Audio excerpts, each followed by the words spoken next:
বৎস, আমার অস্তিত্ব তালাশ করতে যেও না। আমার অস্তিত্ব তালাশ করতে গেলে নিজের অস্তিত্বই হারিয়ে ফেলবে। চিন্তা করলেও ঘাট থেকে মস্তক আলাদা করে দিব আমি। আর আজকে লাইভে আসার উদ্দেশ্য হলো নেতা রাফিদের ব্যাপারে কিছু জানানোর আছে আপনাদেরকে। রাফিদ এখনো জীবিত, কিন্তু আজ তার শেষ দিন। আগামীকাল শহরের যে কোনো এক স্থানে রাফিদের লাশ আমি ফেলে রেখে যাব। তার লাশ উদ্ধার করে নিয়ে যাওয়ার অনুরোধ রইল ডিবি পুলিশের কাছে। আর সর্বশেষে আমি আবারও বলছি, মাফিয়া গার্লের সন্ধান কেউ করতে যাবেন না, তাহলে কিন্তু রক্তের বন্যা বয়ে যাবে দেশে। তারপর ধুম করে লাইভ কেটে দিল। মাফিয়া গার্লের সাহস দেখে শুধু অবাক হচ্ছি। না, মাফিয়া গার্লকে যে করেই হোক আমি খুঁজে বের করব। ভয়েসটা শুনে থতমত খেয়ে গেলাম। এটা কি করে সম্ভব? মাফিয়া গার্ল আমায় ভয়েস মেইল করেছে। শুধু তাই নয়, আমি মাফিয়া গার্লের তালাশ করছি, সেটা সে জানলো কি করে? বাপরে বাপ, কি ডেঞ্জারাস মেয়ে রে বাবা! আমায় মেইল করে শাসায়, মাথায় তো কিছুই কাজ করছে না। তখনই কলেজ ফ্রেন্ড শামীম ফোন দিল। কিরে বেটা, তুই কই রে? তাড়াতাড়ি কলেজে আয়। কেন, কিছু হয়েছে নাকি রে? তুই কি রাফিদের বিষয়ে কিছু শুনিসনি? হ্যাঁ শুনেছি, আর আমি তো সেখানে দাঁড়িয়ে আছি। বাবারে, কি কলিজা মাফিয়া গালের! এমন নাম করা নেতাকে সে এইভাবে কেলিয়ে দিল, আমার তো ভাবতে অবাক লাগছে। আচ্ছা, তুই তাড়াতাড়ি কলেজে আয়। কলেজেও এসব নিয়ে তোলপাড় চলছে, কারণ রাফিদ কলেজ নেতা ছিল। আচ্ছা, আমি আসছি, তুই একটু দাঁড়া। ফোনটা রেখে দিয়ে কলেজের উদ্দেশ্যে রওনা হলাম। মাথায় এখনো মাফিয়া গার্লের বিষয়টা ঘুরপাক খাচ্ছে। মাফিয়া গার্লকে নিয়ে ভাবতে ভাবতে কলেজে চলে গেলাম। কলেজে পৌঁছাতেই দেখি শামীম কলেজের গেইটে দাঁড়িয়ে আছে। যাক, তুই এসেছিস, কিন্তু আজ নাকি ক্লাস হবে না রাফিদের বিষয়টার জন্য। কি এক আতঙ্ক লাগিয়ে দিল মাফিয়া গার্ল! আল্লাহ! হ্যাঁ রে, সেই রকমের আতঙ্ক ছড়িয়ে দিয়েছে মাফিয়া গার্ল। তবে একদিকে ভালোই হয়েছে, রাফিদের মতো জানোয়ারকে সেই সাইজ করেছে। অনেক উড়েছিল বেটা, এবার উড়াউড়ি বন্ধ হয়ে গেছে চিরতরে। এজন্য বলে বেশি উড়া ভালো না। হ্যাঁ, রাফিদ অনেক পাওয়ার দেখাতো কলেজে, একদম শিক্ষা দিয়ে দিয়েছে মাফিয়া গার্ল। আচ্ছা, বাদ দে এখন ওসব কথা, চল নদীর পাড়ে গিয়ে আড্ডা দিব। ওকে চল। তারপর দুই বন্ধু মিলে চলে গেলাম নদীর পাড়ে। সেখানে গিয়ে দুই বন্ধু বসে বসে আড্ডা মারছি। হঠাৎই নজর পড়লো আমাদের অপোজিটে বসে থাকা একটা মেয়ের দিকে। সে ল্যাপটপ নিয়ে বসে বসে কি একটা যেন করছিল। মেয়েটাকে ঠিক মতন দেখা যাচ্ছে না, কারণ চুলের কারণে পুরো চেহারা ঢেকে আছে। তবে যতটুকু দেখা যাচ্ছে শরীরের অঙ্গ, ততটুকু দেখে বুঝে গেলাম যে মেয়েটার গায়ের রং হুড়পড়িদের মতন। এই আকাশ, তুই ওদিক তাকিয়ে কি দেখছিস? আমি কত সময় ধরে বকবক করে চলেছি। আরে দেখ না, সামনে বসে থাকা মেয়েটার দিকে কেমন মগ্ন হয়ে ল্যাপটপে কাজ করছে। আরে, এ তো আমাদের কলেজের রামিসা, যে কিনা কলেজের টপার, সবসময় পড়ালেখা নিয়ে মগ্ন থাকে। এখন নিশ্চয়ই ল্যাপটপে পড়ালেখা নিয়ে গবেষণা চলছে। শামীম, তুই একটা জিনিস লক্ষ্য করেছিস? মেয়েটার তার চুলগুলো কত লম্বা লম্বা, আর গায়ের রংটাও পুরো দুধে আলতা। হ্যাঁ, সে আমি অনেক আগ থেকে জানি, কারণ কলেজের সবাই ওর জন্য পাগল, কিন্তু সে কাউকে পাত্তা দেয় না। সারাদিন পড়ালেখা নিয়ে পড়ে থাকে, তার কাছে এসবের কোনো টাইম নাই। কিন্তু বন্ধু, মেয়েটাকে দেখে না আমার ভিতরে কেমন ঘুটাঘুটি হচ্ছে। মনে হচ্ছে যেন মেয়েটা আমার ভবিষ্যৎ বউ হবে। সেই স্বপ্ন কোনোদিনই পূরণ হবে না তোর, কারণ আমাদের মতো ছাগলের কপালে এসব মেয়ে কখনোই জুটবে না। আরে জুটবে কি জুটবে না সেসব পরে দেখা যাবে, কিন্তু এখন চল না ওর সাথে একটু কথা বলে আসি। মনটা না কেমন যেন ছটফট করছে কথা বলার জন্য। আরে ভাই, তোর কি মনে হয় সে আমাদের সাথে কথা বলবে? ভাই তাও চল না প্লিজ। চল। শামীমকে নিয়ে মেয়েটার কাছে চলে গেলাম। মেয়েটার সামনে গিয়ে দাঁড়িয়ে আছি ছায়া মূর্তির মতন, কিন্তু তার যেন আমাদের দিকে কোনো খেয়ালই নেই। সে তার কাজে মগ্ন হয়ে আছে। এই দেখলি, দানবের মতন দুটো মানুষ আমরা তার সামনে এসে দাঁড়িয়ে আছি, কিন্তু আমাদের দিকে কোনো খেয়াল নেই। রামিসা এমনই, কারোর সাথে কথাই বলে না। আরে চুপ থাকতো, আমি কথা বলছি, দেখতে থাক। আমি গলায় বড় করে কাশি দিলাম, কিন্তু মেয়েটার কোনো রেসপন্সই দেখতে পেলাম না। মেয়েটা এখনো তার কাজে মগ্ন। এবার শরম লজ্জা ভেঙে সোজা ডাক দিলাম, এই যে শুনছেন? মেয়েটা আমার ডাক শুনে ল্যাপটপ থেকে মাথা তুলে তাকালো। এতটা সময় মেয়েটার চেহারা দেখা যাচ্ছিল না, কিন্তু এখন সে আমাদের দিকে তাকানোই পুরো স্পষ্ট দেখা যাচ্ছে চেহারা। মেয়েটাকে দেখে পুরো শরীর ঠান্ডা হয়ে গেল আমার। ও আল্লাহ, এটা তো মেয়ে না, এটা তো পরিপালক থেকে ভুল করে নেমে আসা কোনো হুটপড়ি। জি বলুন। আমি মেয়েটার দিকে চোখ বড় বড় করে তাকিয়ে আছি। আমার তো পুরো দুনিয়াদারি যেন নিমিষেই থমকে গেল। আমি চুপচাপ তাকিয়ে আছি মেয়েটার দিকে। তখনই সাইড থেকে শামীম ধাক্কা দিয়ে বলল, আরে আকাশ, তুই কোথায় হারিয়ে গেলি? হ্যাঁ, শামীমের কথায় হুঁশ ফিরে আসলো। না না, আমি এখানে আছি, কোথাও হারাইনি। না হারালে বোবার মতন ওর দিকে ড্যাব ড্যাব করে তাকিয়ে আসিস যে। শামীম কথা শেষ না করতেই পাশ থেকে মেয়েটা আবার বলে উঠলো, জি, কিছু বলবেন? না না, কিছু বলবো না, আপনাকে শুধু চেয়ে চেয়ে দেখবো। মানে বুঝলাম না। আরে মানে আপনার সাথে একটু কথা বলতে চাই। জি বলুন, বললাম তো। আপনার পাশে কি একটু বসা যাবে? আগে পাশে বসে কি করবেন? কি বলতে এসেছেন সেটা বলে প্লিজ চলে যান। আমি এখন পড়া নিয়ে একটু বিজি আছি। আচ্ছা থাক, তাহলে অন্য একদিন বলবো। আচ্ছা। মেয়েটা আবার ল্যাপটপে মাথা গুজে দিল, আর আমি বোকার মতন সেখানে ঠায় দাঁড়িয়ে আছি। আমার যেন ঘুমই কাটছে না। মেয়েটাকে দেখার পর থেকে পুরোপুরি মাতাল হয়ে গেছি আমি। এই আকাশ, চল এবার। না, আমি যাব না, তুই যা। মানে কি আকাশ, এখানে দাঁড়িয়ে দাঁড়িয়ে কি করবি শুনি? মেয়েটাকে তাকিয়ে তাকিয়ে দেখবো। আকাশ, তোর মাথা কি খারাপ টারাপ হয়ে গেল নাকি? কি সব আবোল তাবোল বলছিস? হ্যাঁ, হ্যাঁ, হয়তো হয়ে গেছে। ওহ আল্লাহ, কোন পাগলের পাল্লায় পড়লাম আমি। আচ্ছা শামীম, একটা কথা বলি। হ্যাঁ বল। আমার না মেয়েটাকে কোলে উঠিয়ে নিয়ে কাজী অফিসে দৌড় দিতে মন চাচ্ছে। ইচ্ছে করছে এখনই বউ বানিয়ে ফেলি মেয়েটাকে। একটা ঠাটিয়ে লাগিয়ে দিব তোর গালে, বেটা ফাজিল। চল তুই এখান থেকে। শামীম আকাশকে টেনে সেখান থেকে নিয়ে আসলো। শামীম, এমনটা না করলেও পারতিস, আর একটু দেখতে দিলে কি হতো মেয়েটাকে। একদম চুপ তুই। কি সব পাগলামো শুরু করছিস আকাশ? মাথায় তার কি ছিঁড়ে গেছে নাকি তোর? হ্যাঁ, দেখ বেটা, তুই আমার মনের দুঃখ বুঝলি না। থাক তুই, আমি বাসায় গেলাম। শামীমকে ফেলে রেখে সেখান থেকে সোজা বাসায় চলে আসলাম। বাসায় এসে ব্যাগ রেখে ওয়াশরুমে চলে গেলাম। একটু পর ওয়াশরুম থেকে বের হয়ে না খেয়ে সোজা শুয়ে পড়লাম। মেয়েটাকে দেখার পর থেকে যেন খাওয়া দাওয়ার সমস্ত রুচি উঠে গেছে আমার। বিছানায় শুয়ে শুয়ে মেয়েটার কথা ভাবতে লাগলাম। মেয়েটাকে নিয়ে ভাবতে ভাবতে কখন যে ঘুমিয়ে গেছি আল্লাহ জানে। এক ঘুমে রাত হয়ে যায়, তাও ঘুম ভাঙেনি আমার। শামীম ফোন দিয়ে ঘুম ভাঙিয়েছে। আকাশ তুই কি করছিস রে? আরে ঘুমাচ্ছি। হ্যাঁ, এমনটাই করবি। এদিকে দুনিয়াদারি পুরো ধ্বংস হয়ে যাচ্ছে আর তুই পরে পরে ঘুমাচ্ছিস, বেটা বলো। আরে কি হয়েছে? তাড়াতাড়ি ইউটিউব ওপেন কর। একটা চ্যানেল থেকে মাফিয়াকার লাইভ এসেছে, আমি তোকে লিংক দিয়ে দিচ্ছি। কি? তাড়াতাড়ি লাফ দিয়ে বিছানা ছেড়ে উঠে পড়লাম। তারপর ফোনের ডাটা অন করে শামীমের দেওয়া লিঙ্কটা থেকে ইউটিউবে প্রবেশ করলাম। ইউটিউবে প্রবেশ করতেই দেখি মাফিয়া গার্ল লাইভে এসেছে। চেহারা দেখা যাচ্ছে না, পুরো মুখ ঢাকা তার। আর তার থেকে বড় কথা, মেকানিক্যাল একটা অটো ভয়েস থেকে সে লাইভে এসেছে। দেখুন, সবার উদ্দেশ্য করেই বলছি, আমাকে ধরা তো দূরের কথা। মাফিয়া গার্লের এই লাইভ মিনিটের মধ্যে পুরো দেশে ভাইরাল হয়ে গেল। এক লাইভে যেন পুরো আতঙ্ক ছড়িয়ে গেল মানুষের মনে। সবার মুখে মুখে মাফিয়া গার্ল আর মাফিয়া গার্ল। কে এই মাফিয়া গার্ল? সবার একটাই প্রশ্ন। একটু পর চ্যানেল আর লাইভটা কেটে দিল মাফিয়া গার্ল। পুরো সবকিছু সে ভ্যানিশ করে দিয়েছে। পুরোপুরি উদাও হয়ে গেল সমস্ত কিছু। কিন্তু সবার মুখে মুখেই মাফিয়া গার্লের নাম ছড়িয়ে গেছে। ফেসবুক, টুইটার, যেখানেই যাই সেখানেই মাফিয়া গার্ল নিয়ে পোস্ট। বাপরে বাপ, এটা কি মেয়ে নাকি মানুষরূপী কোনো চিতাবাঘ? আল্লাহ ভালো জানে। এসব নিয়ে ভাবতে ভাবতে আরো কিছু সময় চলে গেল। না, এসব নিয়ে এখন আর ভাবা চলবে না। আগে গিয়ে কিছু খেয়ে নেই। বিছানা ছেড়ে উঠে পড়লাম। তারপর হাত মুখে পানির ছিটা দিয়ে এসে কিছু খেয়ে নিয়ে আবারও ঘুমিয়ে পড়লাম। সকালবেলা ঘুম ভাঙলো ফোনের আওয়াজে। কে যেন কিছু একটা মেইল করেছে। ঘুমের ঘোরে ফোনটা হাতে নিয়ে মেইলটা ওপেন করলাম। দেখলাম একটা ভয়েস মেইল। ভয়েসটা প্লে করলাম। প্লে করতেই আমার পুরো হুঁশ উড়ে গেল। আমি এক লাফ দিয়ে সোজা বিছানা ছেড়ে উঠে দাঁড়িয়ে গেলাম।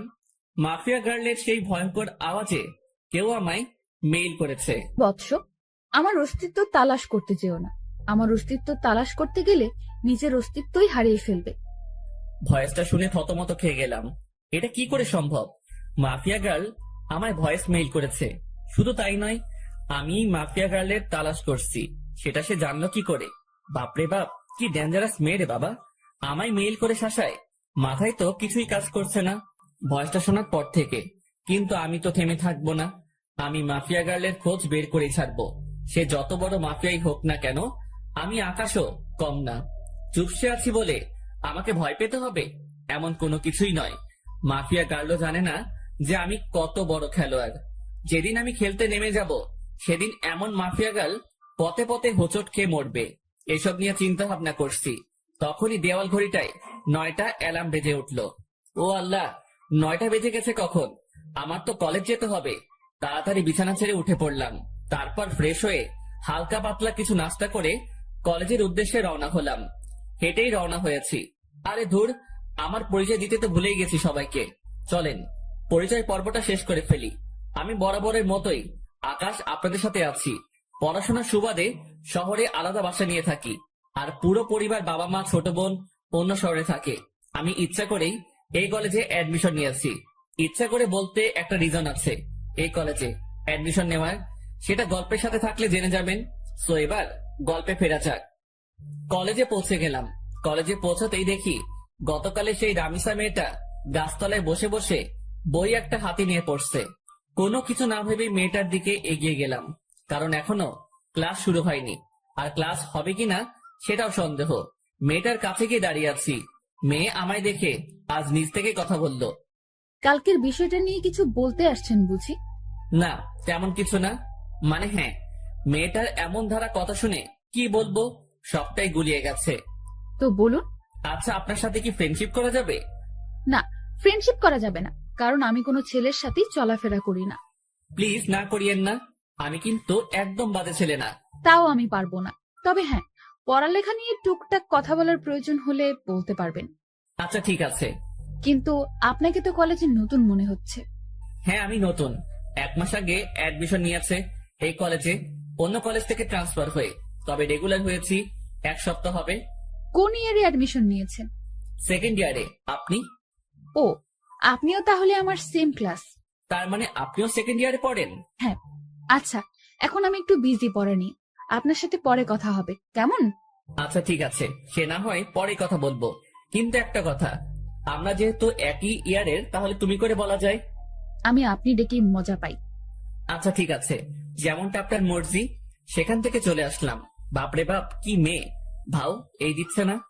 আমার মনে জলে আগুন, আর সে বাজায় সাপের বিন। তবে সমস্যা নেই, তোমায় তো আমি নিজের করেই ছাড়বো। তোমায় নিজের মনে ফিক্সড করে নিয়েছি, বিয়ে করলে তোমায় করব। সেখান থেকে আসতে না আসতেই শামীম কলেজের গেট দিয়ে প্রবেশ করলো। কিরে, তুই এখন এলি? এই তো একটু আগে। আচ্ছা চল ক্যান্টিনের দিকে যাই। কলেজের পরিবেশ দেখে তো মনে হচ্ছে না যে আজ ক্লাস হবে।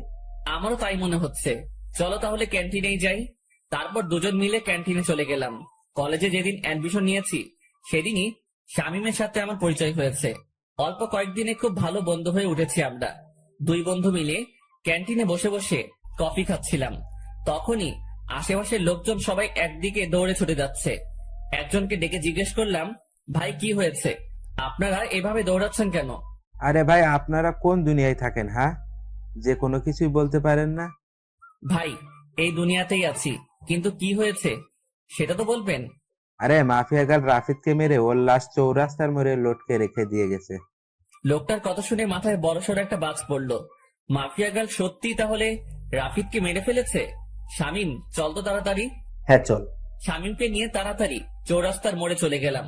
সেখানে গিয়ে দেখি কয়েক হাজার মানুষ একত্রে জমা হয়েছে, আর চৌরাস্তার মোড়ে একটা বড় গাছের উপরে রাফিদের লাশ ঝুলছে।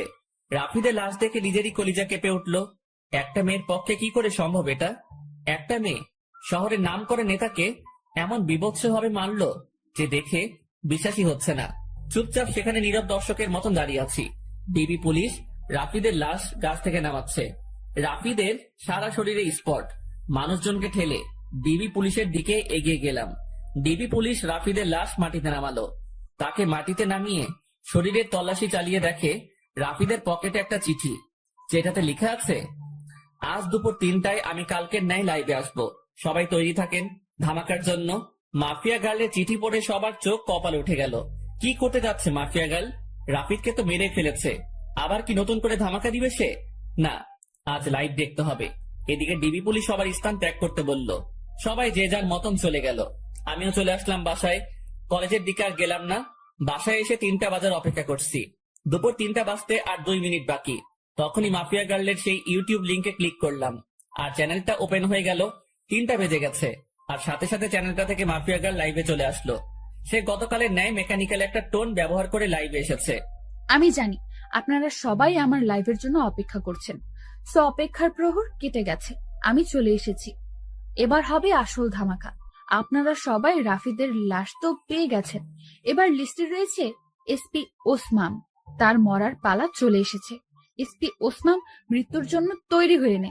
এবার তোকে আমার হাত থেকে কেউ রক্ষা করতে পারবে না। সমাজের আড়ালে লুকিয়ে থাকা সব কটা মুখোশধারীকে এইভাবে ভয়ানক মৃত্যুদণ্ড দিব আমি। কেউ তোদেরকে আমার হাত থেকে বাঁচাতে পারবে না। আর শুনে রাখেন সকলেই, আমি কোনো খারাপ কাজ করছি না, সমাজের নষ্টাগুলোকে বেছে বেছে সাজা দিচ্ছি। এসপি ওসমানের মৃত্যুর পর বাকি টার্গেটের নাম আমি বলে দিব। এসব কিছু আমি সমাজের ভালোর জন্যই করছি। তবে হ্যাঁ, আমার পার্সোনাল একটা মাকসাদ আছে, সেটা হলো আমি আগুনের সাথে দেখা করতে চাই। এসব করে সে যেন নিজেই আমার কাজকর্ম দেখে আমার সাথে দেখা করে। যতদিন না সে আমার সাথে দেখা করবে ততদিন আমি এইরূপ কাজ করেই যাব। মাফিয়া গার্লের মুখে আগুন নামটা শুনে ভিতরে ছ্যাত করে উঠল। আল্লাহ, এ তো দেখি উল্টো চক্র। যেখানে মাফিয়া গার্লকে আমি খুঁজছি সেখানে সে উল্টো আগুনের তালাশ করছে। না, মাফিয়া গার্লের খোঁজ বের করতেই হবে, যে করে হোক না কেন। আমি মাফিয়া গার্লকে খুঁজে বের করবই। তবে আগে মাফিয়া গার্লের পরিশেষটা শুনি, সে কি বলতে চাই। আগুন, আপনি যেখানেই আছেন না কেন, আপনি যদি আমার তালাশ না করেন তাহলে এসব কোনোদিনও বন্ধ করব না আমি। একটা কোডিং দিয়ে গেলাম আমার, 2244। এই কোডিংটা আপনি ছাড়া কেউ বুঝবে না, সো নিজেই আমার খোঁজ বের করুন। মাফিয়া গার্লের কোডিং শুনে আরো মাথা খারাপ হয়ে গেল। মাফিয়া গার্ল চাইছেটা কি? কিছুই তো মাথায় কাজ করছে না। সে আগুনের সাথে দেখা করতে চায়, তার উপরে আবার সে নিজের লিড কোড ইউজ করছে। মাথা তো পুরো কাজ করা বন্ধ করে দিয়েছে, আর কিছুই যেন ভাবতে পারছি না। মাথা পুরো জ্যাম হয়ে গিয়েছে। মাফিয়া গার্ল লাইভ কেটে দিয়ে বের হয়ে গিয়েছে। এদিকে আমার মাথায় প্যাটার্ন পড়ে গেছে, মস্তিষ্ক পুরো নিস্তেজ হয়ে গেছে আমার। না, আর না, আগে নিজেকে একটু রিল্যাক্স করি, পরে না হয় মাফিয়া গার্লকে নিয়ে ভাবা যাবে। ডাটা অফ করে দিয়ে শুয়ে পড়লাম। এখন একটু ঘুমাবো, পরে না হয় ঘুম থেকে উঠে বিষয়টা নিয়ে ভাবা যাবে। যেমন ভাবা তেমন কাজ, সব চিন্তা একপাশে রেখে ঘুমিয়ে পড়লাম। বিকাল বেলায় ঘুম থেকে উঠে বাহিরে চলে গেলাম। মাথা কেমন যেন ভারী হয়ে আছে। তাড়াতাড়ি কাকুর দোকানে যেতে হবে আমার, না হয় মাথা ঠিক হবে না। ওনার দোকানে গিয়ে চা খেয়ে আগে মাথা ঠিক করতে হবে। কাকুর দোকানে গিয়ে চায়ের অর্ডার করলাম। মাথার জ্যাম মোটামুটি ছুটেছে মনে হচ্ছে। চা খেয়ে শরীরটা চাঙ্গা লাগছে একটু। হ্যাঁ, এবার শান্ত মাথায় ভাবি মাফিয়া গার্লের কথা। আচ্ছা, মাফিয়া গার্ল আমার খোঁজ কেন করছে? কি চাই সে আমার কাছে? আর কেনই বা সে এসব কর্মকাণ্ড করছে? দেশে তো প্রশাসন আছে দুর্নীতিবাজদেরকে শাস্তি দেওয়ার জন্য, তারপরেও কেন মাফিয়া গার্ল আইনের বিপক্ষে যাচ্ছে? হাজারটা প্রশ্ন নিজেকে নিজে ছুড়ে মারলাম। এবার আমার শান্ত মস্তিষ্ক ধীরে ধীরে সব কয়টা প্রশ্নের উত্তর খোলাসা করতে লাগলো। দেখো, দেশে যে অবস্থা তা কোনোদিন শুধরাবে না। একটার পর একটা দুর্নীতিবাজ পয়দা হয়ে যাবে, কখনো তাদেরকে থামানো যাবে না। নিজের মনের উত্তরের সাথে মাফিয়া গার্লের কর্মকাণ্ডের জাজমেন্ট করলাম। পরিশেষে যা বুঝতে পেলাম, হ্যাঁ, মাফিয়া গার্ল একদিকে ঠিকই করছে, তাদের শাস্তি হয় না, সে তাদেরকে শান্তি দিচ্ছে। এমন একটা মানুষের এই অভাব ছিল দেশে, কিন্তু একটা জিনিসের উত্তর কোনোভাবেই পেলাম না। মাফিয়া গার্ল আমার খোঁজ করছে কেন? কি চায় সে আমার কাছে? এটার উত্তর আমার জানতেই হবে। তবে তার জন্য মাফিয়া গার্লকে দরকার আমার। হ্যাঁ, মাফিয়া গার্লকে দরকার আমার। মাফিয়া গার্ল, তুমি অপেক্ষায় থাকো, জলদি দেখা হচ্ছে তোমার সাথে। কাকুর দোকান থেকে উঠে চলে এলাম। ভিতরে খালি একটা জিনিসই কাজ করছে, মাফিয়া গার্লের খোঁজ বের করা। হ্যাঁ, সেটা আমি অতি শীঘ্রই বের করে ফেলবো। তারপর হবে আসল খেলা। যদি অসাধু কোনো মতলব থাকে আগুনকে নিয়ে মাফিয়া গার্লের, তখন মাফিয়া গার্ল বুঝতে পারবে যে কত ধানে কত চাল। আগুনও কোনো ফেলনার জিনিস না, সেটা সে তখন হারে হারে টের পাবে। তবে তার একটা হেস্তনেস্ত করবই আমি। সে আগুনকে হয়রানি করিয়াছে, সে জানে না যে সে আগুন নিয়ে খেলা করছে। যে আগুন বছর 3 আগে জ্বলে উঠেছিল, সেদিন কয়েক শতাধিক মানুষের চোখে মুখে ছিল কান্না, আর আতঙ্কে ছিল পুরো দেশ। আর সে আগুনকে মাফিয়া গার্ল নামক 2 দিনের একটা মেয়ে ফোর্স করে দেখা করার জন্য। এটার মজা তাকে বুঝাবো আমি। এসব নিয়ে ভাবতে ভাবতে বাসায় চলে এলাম। বাসায় এসে কিছু সময় বই নিয়ে ঘাটাঘাটি করে উঠে পড়লাম। তারপর খেয়ে দিয়ে বিছানায় পিঠ এলিয়ে দিলাম। শুয়ে শুয়ে ফেসবুকিং করছি, নিউজ ফিড ঘাটছিলাম। তখনই মাফিয়া গার্লকে নিয়ে একটা পোস্ট সামনে এলো। কে যেন গ্রুপে মাফিয়া গার্লকে নিয়ে পোস্ট করেছে। পোস্টের ক্যাপশনে লিখা, mafia girl is the best women in the world. ইস, আমিও যদি মাফিয়া গার্লের মতন হতে পারতাম। পোস্টটা দেখে একটা রিয়াকশন মনে পড়লো, বাবা গো বাবা, টুরু লাভ। আরে বেটা, তোর যদি এতই মাফিয়া গার্লের মতন হওয়ার ইচ্ছা, তাহলে লিঙ্গ পরিবর্তন করে মাফিয়া গার্লের মতন কাজকর্ম শুরু করলেই পারিস। যত সব বিরক্তিকর পোস্ট, মাথা পুরো বিগড়ে যাচ্ছে মানুষের আহ্লাদ দেখে। কি যে পেয়েছে মানুষ মাফিয়া গার্লকে নিয়ে, আল্লাহ। যেখানে যাই সেখানেই মাফিয়া গার্ল আর মাফিয়া গার্ল, পুরো ডিসকাস্টিং। বাঙালি কিছু একটা পেলেই ভার্চুয়াল জগতে তোলপাড় শুরু করে দেয়, বিশেষ করে ফেসবুকে। বিরক্ত নিয়ে ফেসবুক থেকে বের হয়ে আসলাম, তারপর ঘুমিয়ে গেলাম। পরের দিন সকালবেলায় উঠে কলেজে চলে গেলাম, কিন্তু আমি আমার খোঁজ চালু করে দিয়েছি। মাফিয়া গার্লের খোঁজ করতে করতে 2-1 দিন কেটে গেল। অনেক চেষ্টা চালিয়েছি মাফিয়া গার্লের খোঁজ বের করার, কিন্তু কোন রকমেই খোঁজ বের করতে পারলাম না। কিন্তু আমি হাল ছাড়বো না। তবে একটা কথা, আমি যদি পাওয়ার খাটাই তাহলে ঘন্টা খানিকের মধ্যে মাফিয়া গার্লের খোঁজ পেয়ে যাব আমি। কারণ আমার জন্য কোনো কিছুই অসম্ভব নয়। আমি সেই খতরনাক খেলাড়ি যে কিনা অনেক বড় বড় মাপের মানুষের হাল খারাপ করে দিয়েছি। আমি সেই আগুন। আমি একবার হাতের ইশারা করলেই মাফিয়া গার্লকে আমার সামনে নিয়ে চলে আসবে আমার ছেলে পেলে। কিন্তু আমি চাই না পাওয়ার খাটাতে, আমি চাই নিজের বলে ওকে বের করব।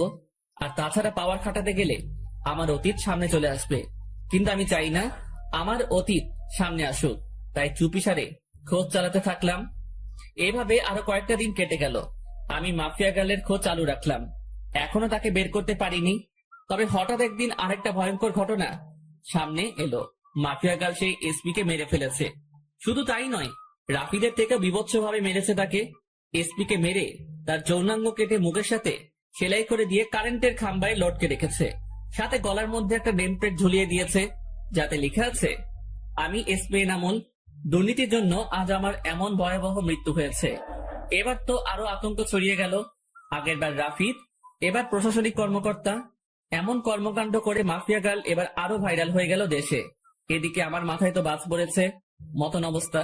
না, এবার আর চুপ থাকবো না।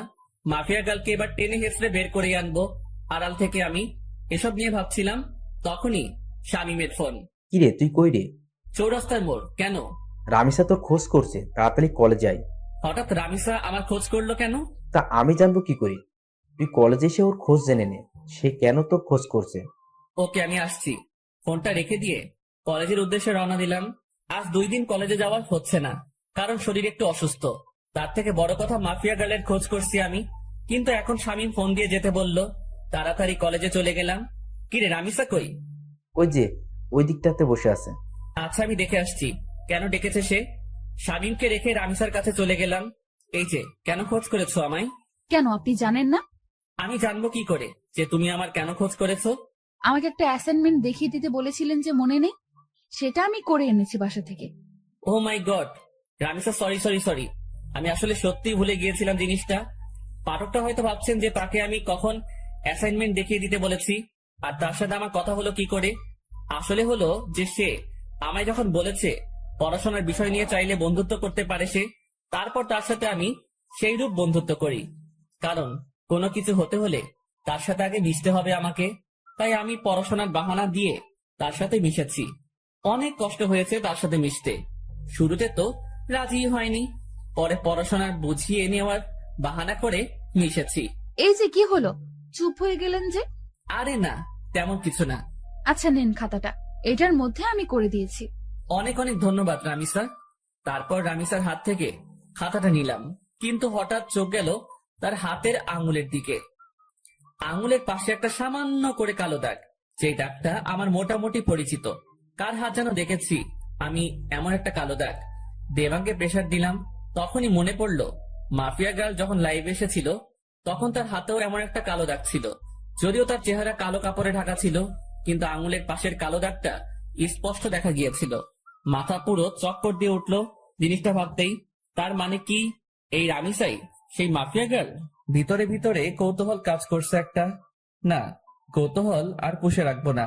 সোজা রামিসাকে জিজ্ঞেস করলাম, রামিসা, তোমার হাতে ওটা কিসের দাগ? রামিসা আকাশের কথা শুনে থতমত খেয়ে যায়। কিসের দাগ? হাতের আঙুলের পাশে একটা কালো দাগ দেখলাম। আমি সেটার কথা বলছি। আমার কথা শুনে রামিসা কেমন যেন ঘাবড়ে গেল। না না, ওটা কিছু না, এমনিতেই চোট লেগেছিল ছোট থাকতে আমার, তখন এই আঙ্গুলের পাশে কালো স্পটটা পড়েছে। ও, কিন্তু দাগটা না আমার বেশ পরিচিত। আরে কি বলছেন এসব? হ্যাঁ, আমার হাতের স্পট আপনার পরিচিত হবে কি করে? আপনার কি মাথা গেছে নাকি? হ্যাঁ, না, মাথা যায়নি। আচ্ছা থাক, বাদ দাও এখন এসব কথা। এখন ওঠা যাক, কারণ অ্যাসাইনমেন্ট করে দিয়েছো, সেটা বাসায় গিয়ে খাতায় উঠাতে হবে। আচ্ছা ঠিক আছে, আপনি যান, আমি আরো কিছু সময় এখানেই বসে পড়বো। আচ্ছা।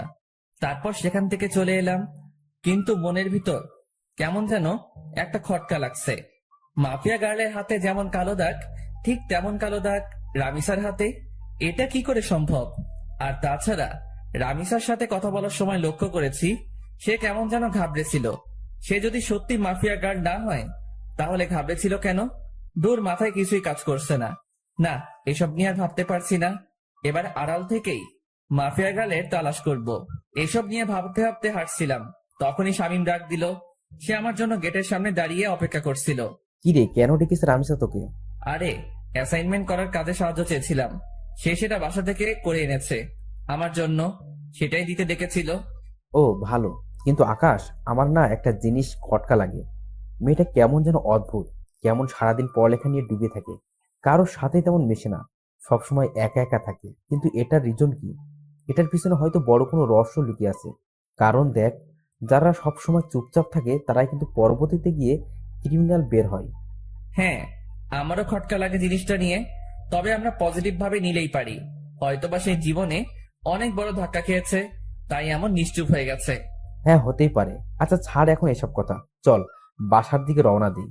ওকে চল। শামীমের সাথে কথা বলে বাসায় চলে গেলাম। সে তার বাসায় গিয়েছে, আর আমি আমার বাসায়। বাসায় এসে ফ্রেশ হয়ে খেয়ে নিলাম। হোটেলের বয় এসে খাবার রেখে দিয়ে চলে গেছে। খেয়ে দিয়ে বিছানায় গায়ে দিয়ে দিলাম। ফোনটা হাতে নিয়ে ডাটা অন করলাম, ফেসবুকিং করব একটু। কিন্তু অবাক কাণ্ডটা তখনই ঘটলো যখন আমি ফেসবুক অ্যাপসটাতে প্রবেশ করলাম। আমার ফেসবুক অ্যাকাউন্ট অন্য কেউ কন্ট্রোলে নিয়ে নিয়েছে, তবে আমি ফেসবুকে প্রবেশ করলাম ইজিলি ভাবে। আমার অ্যাকাউন্ট অন্য কারো কন্ট্রোলে, সেটা শিওর হলাম মেসেঞ্জার দেখে। আমার নিজের ইনবক্সে অটোমেটিক মেসেজ আসছে। কি রে, অনেক উড়াউড়ি করছিস মনে হয়। মানে বুঝলাম না, আপনি কে? আর আমার আইডি কেন হ্যাক করেছেন? আমি কে সেটা আমার কথা শুনেই বুঝে যাবি। আর আইডি হ্যাক করেছি তোর 12টা বাজাতে। মানে আমি আপনার কি ক্ষতি করেছি যে আপনি আমার 12টা বাজাতে আমার আইডি হ্যাক করেছেন? তুই আমার পিছু কেন লেগেছিস? কি মনে করিস তুই নিজেকে? হ্যাঁ, লুকিয়ে খুঁজে বের করে ফেলবি? এত সহজ সবকিছু? কথা শুনে বুঝতে বাকি নাই যে মাফিয়া গার্ল আমার অ্যাকাউন্ট হ্যাক করে নিজের আয়ত্তে নিয়ে নিয়েছে। তাড়াতাড়ি সেটিংসে চলে গেলাম। সেখানে গিয়ে ইনফরমেশন চেক করে দেখি আমার সমস্ত কিছু মাফিয়া গার্ল পরিবর্তন করে ফেলেছে। নাম্বার, জিমেল সবকিছু পরিবর্তন করে নিজের মেইল বসিয়ে দিয়েছে। আরে, সেটিং এ গিয়ে কোনো লাভ নাই, সবকিছু আমার আয়ত্তে। তোর অ্যাকাউন্ট পুরোপুরি ভাবে হ্যাক করে নিয়েছি আমি। তাহলে আমি আইডিতে প্রবেশ করলাম কি করে? আমি চেয়েছি তাই তুই প্রবেশ করতে পেরেছিস, কারণ আমি সবকিছু পরিবর্তন করলেও CLI লগ আউট মারিনি, তাই তুই প্রবেশ করতে পেরেছিস। মানেননি কেন? কারণ আমি চেয়েছিলাম তোর সাথে কথা বলবো, তাই তোর আইডি আয়ত্তে নিয়ে তোর নিজের ইনবক্সে তোর সাথে কথা বলছি। এত ওরা ভালো না। মাথায় রাখবেন, যেই পাখির ডানা বেশি বড় হয়ে যায় সেই পাখির উঠতে সমস্যা হয়। উঠছিস তো তুই নিজে, তুই আমার খোঁজ করতে উঠে পড়ে কেন লেগেছিস? কি মরার শখ গজিয়েছে? অসাধারণ জোকস। হাসি আসলো আপনার কথা শুনে। হাসি বের করে দিব, টেনশন নিস না। মরার জন্য এত উতাল পাতাল হচ্ছিস তো, সেই শখ আমি পূরণ করে দিব। সবে মাত্র অ্যাকাউন্ট হ্যাক করেছি, আর একটু ধৈর্য ধর, তারপর তুই নিজেই হ্যাক হয়ে যাবি। এই জোকসটা আরো সেরা ছিল, তবে আমার একটু হাসি আসেনি এবার, কারণ এমন আবাল সাবাল আমি গুনি না। আর আপনি যত বড় মাফিয়া হন না কেন, সেসব আমার দেখার বিষয় না। সো আমার ভয় দেখাতে আসিয়েন না। আপনার মতন অনেক বড় বড় খিলাড়ি দেখেছি আমি। সো ফাও ফাও পাগলামো না করে নিজের মতন থাকেন, না হয় নিজের বিপদ নিজেই ডেকে আনবেন। তুই মনে হয় আমার সম্পর্কে ভালো করে না জেনে কথা বলছিস। আপনার সম্পর্কে না জেনে কথা বলছি না, বরং আপনি আমার সম্পর্কে না জেনে কথা বলছেন। শুনেন, কারোর সাথে পাঙ্গা নেওয়ার আগে দেখে শুনে নিবেন, না হয় পরে দেখা যাবে বিপরীত পক্ষ বাপ লেভেলের মানুষ। সব বুঝে শুনে পাঙ্গা নেন। বাপ না চিনে পাঙ্গা নিতে আসবেন তো সোজা বাসমারা খাবেন। হারামির বাচ্চা, তুই সত্যিই মরবি। মাফিয়া গার্লের সাথে বেয়াদবি করার ফল তুই পাবি। তোর প্রথম সাজা স্বরূপ আইডিটা চিরতরে পাবি না, বাকি তোকে পরে আমি সাইজ করব। এতটা সময় ভালো করে কথা বলেছি, কিন্তু এখন আর না। তুইও শুনে রাখ, বাপনা চিনে আবলামি করার কারণে কিক দিয়ে সোজা দুনিয়া ছাড়া করব তোকে। আর কি বলি তুই, আমার ফেসবুক অ্যাকাউন্ট আমি আর পাবো না? তাহলে চ্যালেঞ্জ দিয়ে বললাম, 10 মিনিটে তোর থেকে ফেসবুক অ্যাকাউন্ট আমি আমার কন্ট্রোলে নিব। দেখি পারলে আমায় আটকে দেখা। রেগে মেগে মোবাইলটা ছুঁড়ে মারলাম। তারপর বিছানা ছেড়ে উঠে গিয়ে টেবিলের উপরে থাকা ল্যাপটপটা ওপেন করে অটো কোডিং দিয়ে ফেসবুকটা ফিরিয়ে আনলাম। এটা করতে পুরোপুরি 10 মিনিটও লাগেনি। আবার মাফিয়া গার্ল আমার সাথে টক্কর দিতে আসে। তারপর ফেসবুকটাকে সিকিউরিটি করে বের হয়ে আসলাম। কোনোদিন যদি মাফিয়া গার্লকে সামনে পাই, গাল দুটো লাল করে দিব সোজা। অ্যাকাউন্ট সিকিউরিটি করে আবারও শুয়ে পড়লাম। এবারে শোয়াতে কখন যে ঘুমিয়ে গেছি তা বলতে পারবো না। বিকাল বেলায় শামীম ফোন দিয়ে ঘুম ভাঙায়। আকাশ, চল আজ কোথাও গিয়ে ঘুরে আসি। বেটা ঘুম থেকে তুলে বলেছিস ঘুরতে যেতে? কত আরামের ঘুমটাই না গিয়েছিলাম। এই রাখ তোর ঘুম, 10 মিনিটের মধ্যে তামান্না আবাসিকের সামনে আসবে। শালা গরু, ঘুমটাই মাটি করে দিয়েছিস পুরো। ওকে দাঁড়া, আসছি। তারপর ফোন রেখে দিয়ে গায়ে শার্ট লাগিয়ে নিলাম। তারপর জায়গা মতন চলে গেলাম। সেখানে গিয়ে দেখি শামীম আগে থেকে হাজির। বাহ, মহারাজ এসেছেন। তোর বেটা, শান্তির ঘুমটা শেষ করলি আমার। হ্যাঁ, তোমার শান্তির ঘুম এই খালি নষ্ট করে মানুষ। বেলা বাজে কয়টা আর তুমি পড়ে পড়ে ঘুমাও? গরু দামড়া পাঠা, বউ জুটবে না তোর। ওকে, না জুটলে নাই। চল এখন ঘুরে আসি। ওকে চল। তারপর দুজন মিলে ঘুরতে চলে গেলাম। অনেক রাত পর্যন্ত দুজন মিলে ঘোরাঘুরি করেছি। রেস্টুরেন্টেও খেয়েছি। সমস্ত বিল শামীম দিয়েছে। রাত বাজে 10টা। ঘোরাঘুরি শেষ করে দুজন দুজনের বাসায় চলে এলাম। বাসায় এসে হাত মুখ ধুয়ে ফ্রেশ হয়ে শুয়ে পড়লাম।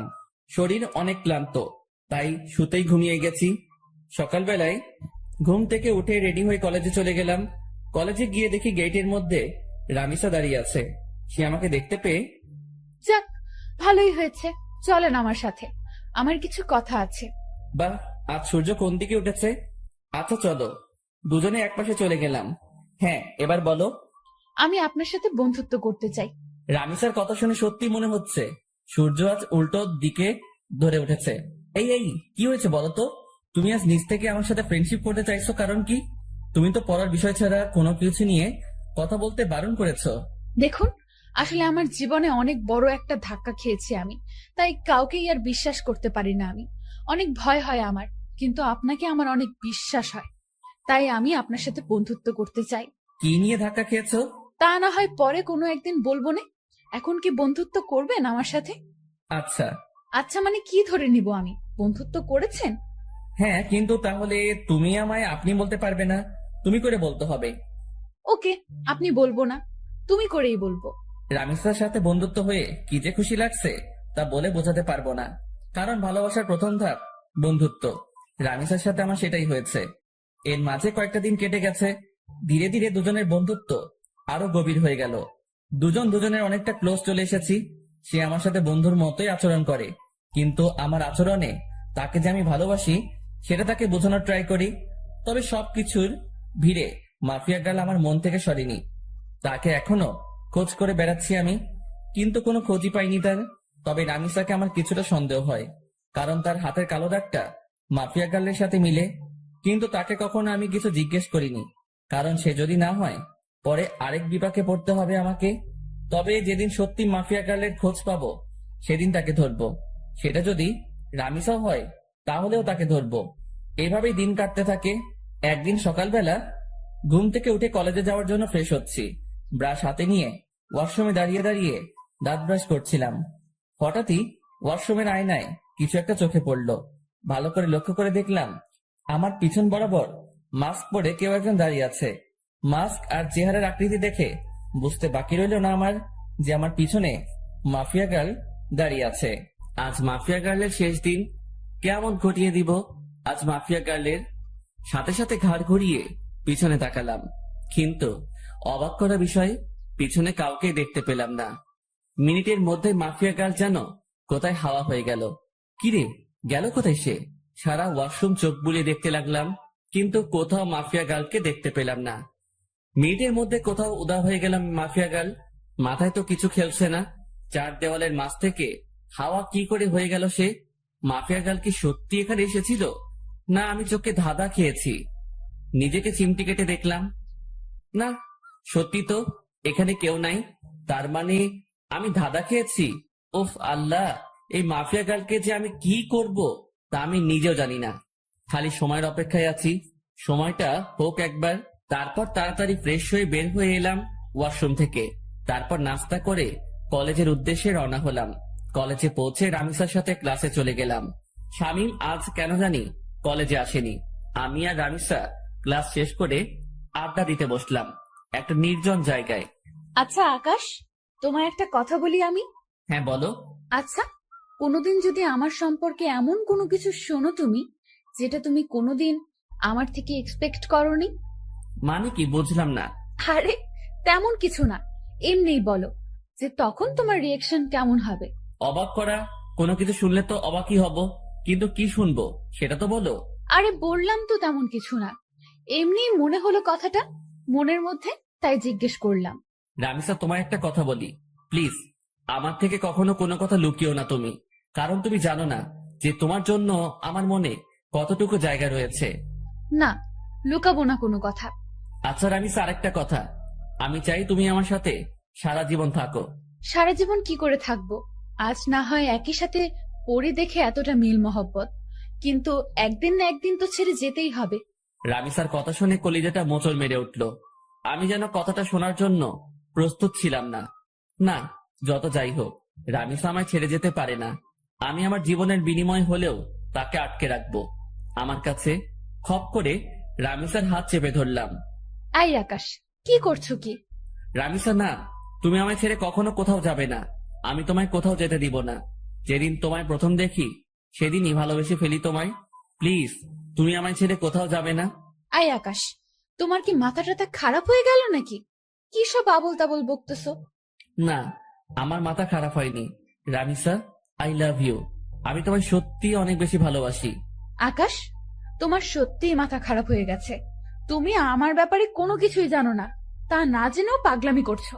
যখন সবটা জানবে তখন তুমি আমার চেহারাও দেখতে চাইবে না। না, আমি এত কিছু শুনতে চাই না। আমি ব্যাস তোমাকে চাই, আর কিছু দেখার সময় নেই আমার। আকাশ, আমায় তুমি ক্ষমা করো, আমি তোমাকে ভালোবাসতে পারবো না। তবে হ্যাঁ, তোমার ব্যাপার নিয়ে ভেবে দেখব। যদি মন থেকে কোনো সাড়া পাই তাহলে হ্যাঁ করব তোমাকে। কিন্তু আমার মনে হয় না যে আমার মন হ্যাঁ করবে, কারণ আমার জীবনের অনেক বড় একটা মাকসাদ আছে। আমার ফোকাস শুধু সেটা নিয়ে। এর মধ্যে নতুন করে প্রেম ভালোবাসার জন্ম নেবে না কখনো। রামিসা কি সব মাকসাদের কথা বলছে, কিন্তু আমার তো তাকে চাই, শুধুই তাকে চাই। না, আমি রামিসাকে নিজের করেই ছাড়বো, সেটা যে কোনো কিছু বিনিময়ে হোক। দরকার হয় আমার পুরনো রূপ ধারণ করব, তাও আমি রামিসাকে নিজের করে ছাড়বো। রামিসা, তোমার যত সময় লাগে তুমি নাও, তাও প্লিজ আমার তোমাকেই চাই। আকাশ, আমি বললাম তো আমি ভেবে দেখব। প্লিজ এমন পাগলামো করো না। আচ্ছা ঠিক আছে। হ্যাঁ চলো, এবার উঠা যাক, অনেকটা সময় হয়েছে, বাসায় যাওয়া দরকার। হ্যাঁ চলো। তারপর রামিসাকে বিদায় দিয়ে বাসায় চলে আসলাম। বাসায় এসে ফ্রেশ হয়ে খেয়ে দিয়ে নিত্যদিনের রুটিন ফ্লো করলাম। শুয়ে শুয়ে কিছুটা সময় ফেসবুকিং করব, তারপর ঘুমিয়ে পড়ব। আজকেও একটা অবাক করা কাণ্ড ঘটলো ফেসবুকে ঢোকার সাথে সাথে। আজকে মাফিয়া গার্ল আমার ফেসবুক অ্যাকাউন্ট হ্যাক করার চেষ্টা করেছে, কিন্তু করতে পারিনি, কারণ আমি টাইট সিকিউরিটি করে রেখেছি। কারোর বাপের সাধ্য নাই যে আমার অ্যাকাউন্ট হ্যাক করবে এখন। তৎক্ষণাৎ একটা মেইল আসলো মাফিয়া গার্ল নামক একটা ব্ল্যাঙ্ক জিমেইল থেকে। নিজেকে অনেক বড় কিছু ভাবিস তুই, আমিও দেখব তুই কতদিন নিজেকে গুটিয়ে রাখতে পারিস। মেইলটা দেখে চরম লেভেলের মেজাজ খারাপ হয়ে গেল। ইচ্ছে করছে মাফিয়া গার্লকে ধরে এনে কানের নিচে কয়েকটা লাগিয়ে দেই, কিন্তু তাকে পাবো কোথায়? তার কোনো ইনফরমেশনই তো আমার কাছে নেই। এদিকে রাগের মাত্রা আরো দ্বিগুণ হয়ে গেল। দাঁড়া, আজ তোর 12টা বাজাচ্ছি, এমন গালি দিব তোকে তুই নিজে এসেই আমার কাছে ধরা দিবি। মাফিয়া গার্লের সেই জিমেলটাতে ক্লিক করলাম। জিমেলটাতে ক্লিক করতে সেটা উধাও হয়ে গেল, এরর দেখাচ্ছে। জিমেলটাতে ক্লিক করার পর আমার বুঝতে বাকি নেই যে সে আমায় ব্ল্যাঙ্ক জিমেল থেকে মেইল করেছে, যেটা মিনিট কয়েকের মধ্যে এরর হয়ে যায়। এটা দেখে আরো রাগ উঠে গেল। এবার আর নিজেকে কন্ট্রোল করে রাখতে পারলাম না, সাথে সাথে নিলয়কে ফোন দিলাম। হ্যাঁ ভাই বলেন। কাল সকালের আগে মাফিয়া গার্লের ডিটেলস এনে দিবি আমায়। ভাই এই কাজটা আমার দ্বারা হবে কিনা জানি না, তবে আমি আমার সবটা দিয়ে ট্রাই করব। আমি পারিসনি এই শব্দটি শুনতে চাই না। আমার মাফিয়া গার্লের ডিটেলস চাই। ওর রক্ত চুষবো আমি। তারপর ফোনটা রেখে দিলাম। মাফিয়া গার্ল এবার পালিয়ে যাবি কোথায় সেটা আমিও দেখব। তারপর সারা শরীর ভরা রাগ নিয়ে ঘুমিয়ে পড়লাম। বিকেল বেলায় ঘুম থেকে উঠে ফ্রেশ হয়ে কাকুর দোকানে চলে এলাম। কাকুর দোকানে বসে চা খাচ্ছি। তখনই পাশের কয়েকজন মানুষ বসে আলোচনা করছিল। আজ মাফিয়া গার্ল নাকি আবার লাইভে এসেছিল। লাইভে এসে শহরের নামকরা পলিটিশিয়ান ওবায়দুলকে নেক্সট টার্গেট বলে ঘোষণা করেছে। শুধু তাই নয়, আজও নাকি সে আগুনকে একটা মেসেজ দিয়েছে। আগুন যদি অতি শীঘ্রই তার সাথে যোগাযোগ না করে তাহলে সে শহরের সব কয়টা দুর্নীতিবাজকে একে একে মেরে ফেলবে। লোকগুলোর মুখে এসব শুনে মাথায় তো পুরো বাজ পড়েছে মতো অবস্থা। মাফিয়া গার্ল লাইভে এসে এত কিছু বলে গেল, অথচ আমি ঘুমিয়ে পুরো দুনিয়াদারি লাঠে উঠিয়ে দিয়েছি। না, এবার তো কোনো হ্যাস্ত করতে হবে। কারণ আমার জানা মতে ওবায়দুল তো কোনো খারাপ পলিটিশিয়ান না। তাকে কেন টার্গেট বানিয়েছে সে? আগে যাদের মেরেছে তারা না হয় খারাপ ছিল, কিন্তু ওবায়দুল তো তাদের মতন না। এসব নিয়ে ভাবছিলাম, তখনই একটা পরিচিত নাম্বার থেকে ফোন এলো। বাবা কেমন আছিস? হ্যাঁ মা, ভালো। তুমি কেমন আছো? তোকে ছাড়া কি করে ভালো থাকি বল? সেই কবে বাড়ি ছেড়েছিস? আজ কতদিন হলো তোকে দেখি না। মা, তোমার ছেলে মানুষ হওয়ার জন্য খারাপ, মা হলো ছেড়েছে, তাতে কষ্ট পাওয়ার কি আছে? তোমাদের তো আরো খুশি থাকার কথা। সে যাই হোক না কেন, কিন্তু কোনো মা তার সন্তানকে এতদিন না দেখে ভালো থাকতে পারে? মা প্লিজ মন খারাপ করিও না, আমি খুব তাড়াতাড়ি বাড়িতে আসবো। বাবা খুব তাড়াতাড়ি না, কালকে তুই বাড়িতে আয়। মা, কাল কি করে আসবো বলো? আমার ক্লাস চলছে তো। সেসব আমি জানি না, তুই কাল বাড়িতে আসবি। আম্মু প্লিজ এমন পাগলামো করে না। আমি বললাম তো আমি কয়েকদিনের মধ্যেই বাড়ি আসবো, তখন তুমি তোমার ছেলেকে মন ভরে দেখে নিও। আচ্ছা ঠিক আছে যা, কিন্তু খুব তাড়াতাড়ি আসবি বলে দিলাম কিন্তু। হ্যাঁ মা, খুব তাড়াতাড়ি আসবো। এবার রাখি কেমন? আচ্ছা। আম্মুর সাথে কথা বলে ফোনটা রেখে দিলাম। আজ কতদিন পর মায়ের সাথে কথা বললাম। আল্লাহ ভালো জানে সেই কবে বাড়ি ছেড়ে এসেছি, এখনো অব্দি বাড়ি যাইনি। মা আমায় দেখার জন্য কেমন উতাল পাতাল হয়ে আছে। না, কিছুদিনের মধ্যে একবার বাড়ি যাব আমি। কিন্তু আমি যে কারণে বাড়ি ছেড়ে এসেছি সেটা এখনো হয়নি। বাসার লোক সবাই জানে আমি নিজের জীবন গোছানোর জন্য বাড়ি ছেড়েছি, কিন্তু এর পিছনেও যে একটা রহস্য লুকিয়ে আছে সেটা কেউ জানে না। তবে হ্যাঁ, আমি সাকসেস হয়ে ছাড়বো। তারপর নিজের বাসায় চলে এলাম। বাসায় এসে কিছুটা সময় বই নিয়ে ঘাটাঘাটি করে উঠে পড়লাম। কোনো কিছুতেই যেন মন বসছে না, কারণ কখন সকাল হবে আর কখন নিলয় আমাকে মাফিয়া গার্লের ডিটেলস দিবে সেই চিন্তায় খালি মাথায় ঘুরঘুর করছিল। যাক, কোন রকমে খেয়ে দিয়ে ঘুমিয়ে পড়লাম রাতে। সকাল হলেও মাফিয়া গার্লকে সেটা আমি জেনে যাব। সকালবেলায় ঘুম থেকে উঠে মোবাইলটা হাতে নিলাম। ফোনটা হাতে নিয়ে দেখলাম নিলয় আমার কয়েকটা ছবি মেইল করেছে। তাড়াতাড়ি মেইলটা ওপেন করলাম। মেইল করা ছবিতে ক্লিক করতে যা দেখলাম তাতে তো পুরো দুনিয়াদারি চক্কর খেতে লাগলো আমার। কারণ ছবির মানুষটা আমার খুব পরিচিত, যেই মুখটার মুখোমুখি কয়েক হাজার বার হয়েছে আমি। আমি নিজের চোখকে বিশ্বাস করাতে পারছি না যে এই মেয়েই সেই মাফিয়া গার্ল যাকে আমি চোখের সামনে কয়েক হাজার বার দেখেছি, যার সাথে আমার চরম লেভেলের উঠা বসা। সাথে সাথে নিলয়কে ফোন লাগালাম।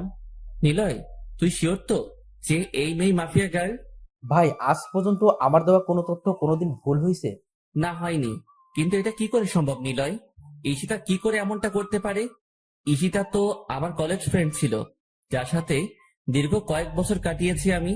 কলেজ লাইফ পুরোটাই তার সাথে কেটেছে আমার। কিন্তু সে পরবর্তীতে এমন ভয়ঙ্কর রূপ নিল কেন? আমার তো নিজের চোখকে বিশ্বাস করাতে অবাক লাগছে। না, হয়তো কোনো ভুল হচ্ছে নিলয় তোর। ভাই, আমি 100% সিউরিটি দিয়ে বলতে পারবো এই মেয়ে মাফিয়া গার্ল, আর আমি পুরোপুরি শিওর হয়েই আপনাকে বলছি। ঈশিতা এমন করতে পারে শুনে মাথাটা পুরো গোলকধাঁধার মতন ঘুরপাক খাচ্ছে। ভাই, আপনার হয়তো বিশ্বাস হচ্ছে না, কারণ সে আপনার সাথে দীর্ঘ কয়েক বছর কাটিয়েছে, কিন্তু সত্যি এটাই যে সে মাফিয়া গার্ল। ঠিক আছে, ঈশিতাই যদি মাফিয়া গার্ড হয় তাহলে তার 12টা বাজাচ্ছি আমি। ওর আরো কিছু তথ্য বল, কারণ তার সাথে আমার বছর দুয়েক আগেই সমস্ত যোগাযোগ বিচ্ছিন্ন হয়ে গেছে। কারণ তারা বাসা পরিবর্তন করে অন্য কোথায় শিফট হয়ে গিয়েছে। এরপর আর কখনো যোগাযোগ হয়নি। ভাই, এরপর আর কোনো তথ্যই আমি পাইনি, কারণ এই মেয়ে সব জায়গা থেকে তার ইনফরমেশন হটিয়ে নিয়েছে। তার থেকেও ভয়ঙ্কর একটা কাণ্ড করেছে সে। কি করেছে? ভাই, এই মেয়ে প্লাস্টিক সার্জারি করে তার আগের চেহারা পরিবর্তন করে ফেলেছে। এই মেয়েকে এখন খুঁজে বের করা ইম্পসিবল আমার মতে। তবে আপনার দ্বারা হয়তো সেটা কষ্টের হবে না, কিন্তু ভাই মেয়ের মাথা ভয়ঙ্কর চাকর মতন চলাচল করে।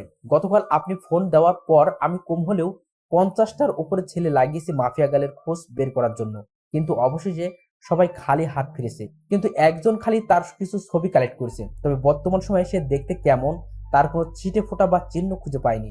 আর হ্যাঁ ভাই, একটা কথা, এই মেয়ের নামের মতন তার কাজকর্মগুলো বেশ ভয়ঙ্কর।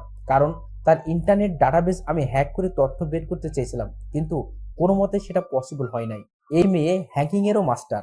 নীলয়ের মুখ থেকে ঈশিতার এইরূপ কর্মকাণ্ডের কথা শুনে এবার আর জায়গায় স্থির থাকতে পারলাম না। নিলয় কি বলল ঈশিতার সম্পর্কে এগুলা? যেই মেয়ে কলেজ লাইফে থাকতে এতটা সাদাসিধা ছিল, তার মধ্যে কয়েক বছরের ব্যবধানে এতটা হিংস্রতা কি করে আসতে পারে? মাথায় তো কিছুই খেলছে না। আচ্ছা নিলয়, আমি ফোন রাখলাম, পরে কথা হবে তোর সাথে। আর শোন, মাফিয়া গার্লের খোঁজ চালু রাখিস। আচ্ছা ভাই। নিলয়ের সাথে কথা শেষ করে ঠাই সেই জায়গাটাতেই দাঁড়িয়ে আছি। আমার যেন নিজের কানকেই এখনো বিশ্বাস করাতে পারছি না যে ঈশিতাই বর্তমান জগতের সবচাইতে খাতারনাক মাফিয়া, যার ভয়ে বড় বড় নেতারা এখন আতঙ্কে আছে। 8 ঘন্টা নাগাদ একই জায়গায় দাঁড়িয়ে আছি। ঝাটকাটা মারাত্মক লেভেলের ছিল, তাই হয়তো এখনো ঘোর কেটে উঠতে পারিনি। অনেকটা সময় পর সেন্স ফিরে এলো। না, আমার এখন উতলা হলে চলবে না, আমাকে ঠান্ডা মাথায় কাজ নিতে হবে। এখন আগে নিজেকে শান্ত করি, পরে মাফিয়া গার্লকে নিয়ে ভাবা যাবে। ফ্রেশ হতে চলে গেলাম। একটু পর ফ্রেশ হয়ে বের হয়ে এসে নাস্তা করে কলেজের উদ্দেশ্যে রওনা হলাম। আজও শামীম কলেজে আসেনি। হারামিটার কি যে হয়েছে কে জানে। মাফিয়া গার্লের টেনশনে শামীমকে আর ফোন দেওয়া হয়নি। এদিকে রামিসাকেও দেখছি না। তোর না আসলো না আসুক, একসাথে এত টেনশন মাথায় বয়ে নিয়ে বেড়াতে পারবো না। আমি ক্লাসে চলে যাই। ক্লাসে চলে গেলাম। সেখানে গিয়ে দেখি রামিসা আগে থেকেই ক্লাসে এসে বসে আছে। আমি গিয়ে তার পাশের সিটে বসে পড়লাম। আকাশ, কি হয়েছে? তোমাকে এমন চিন্তিত দেখাচ্ছে কেন? কি হয়েছে কি? না, তেমন কিছু না। তেমন কিছু না বললে তো আর সমাধান হবে না। তোমার চেহারায় স্পষ্ট ফুটে উঠছে যে তুমি কিছু একটা নিয়ে বেশ চিন্তিত। কি হয়েছে বলো আমায়? নাকি আমার বিষয়টা নিয়ে টেনশন করছো? আমি তো বললাম ভেবে দেখবো।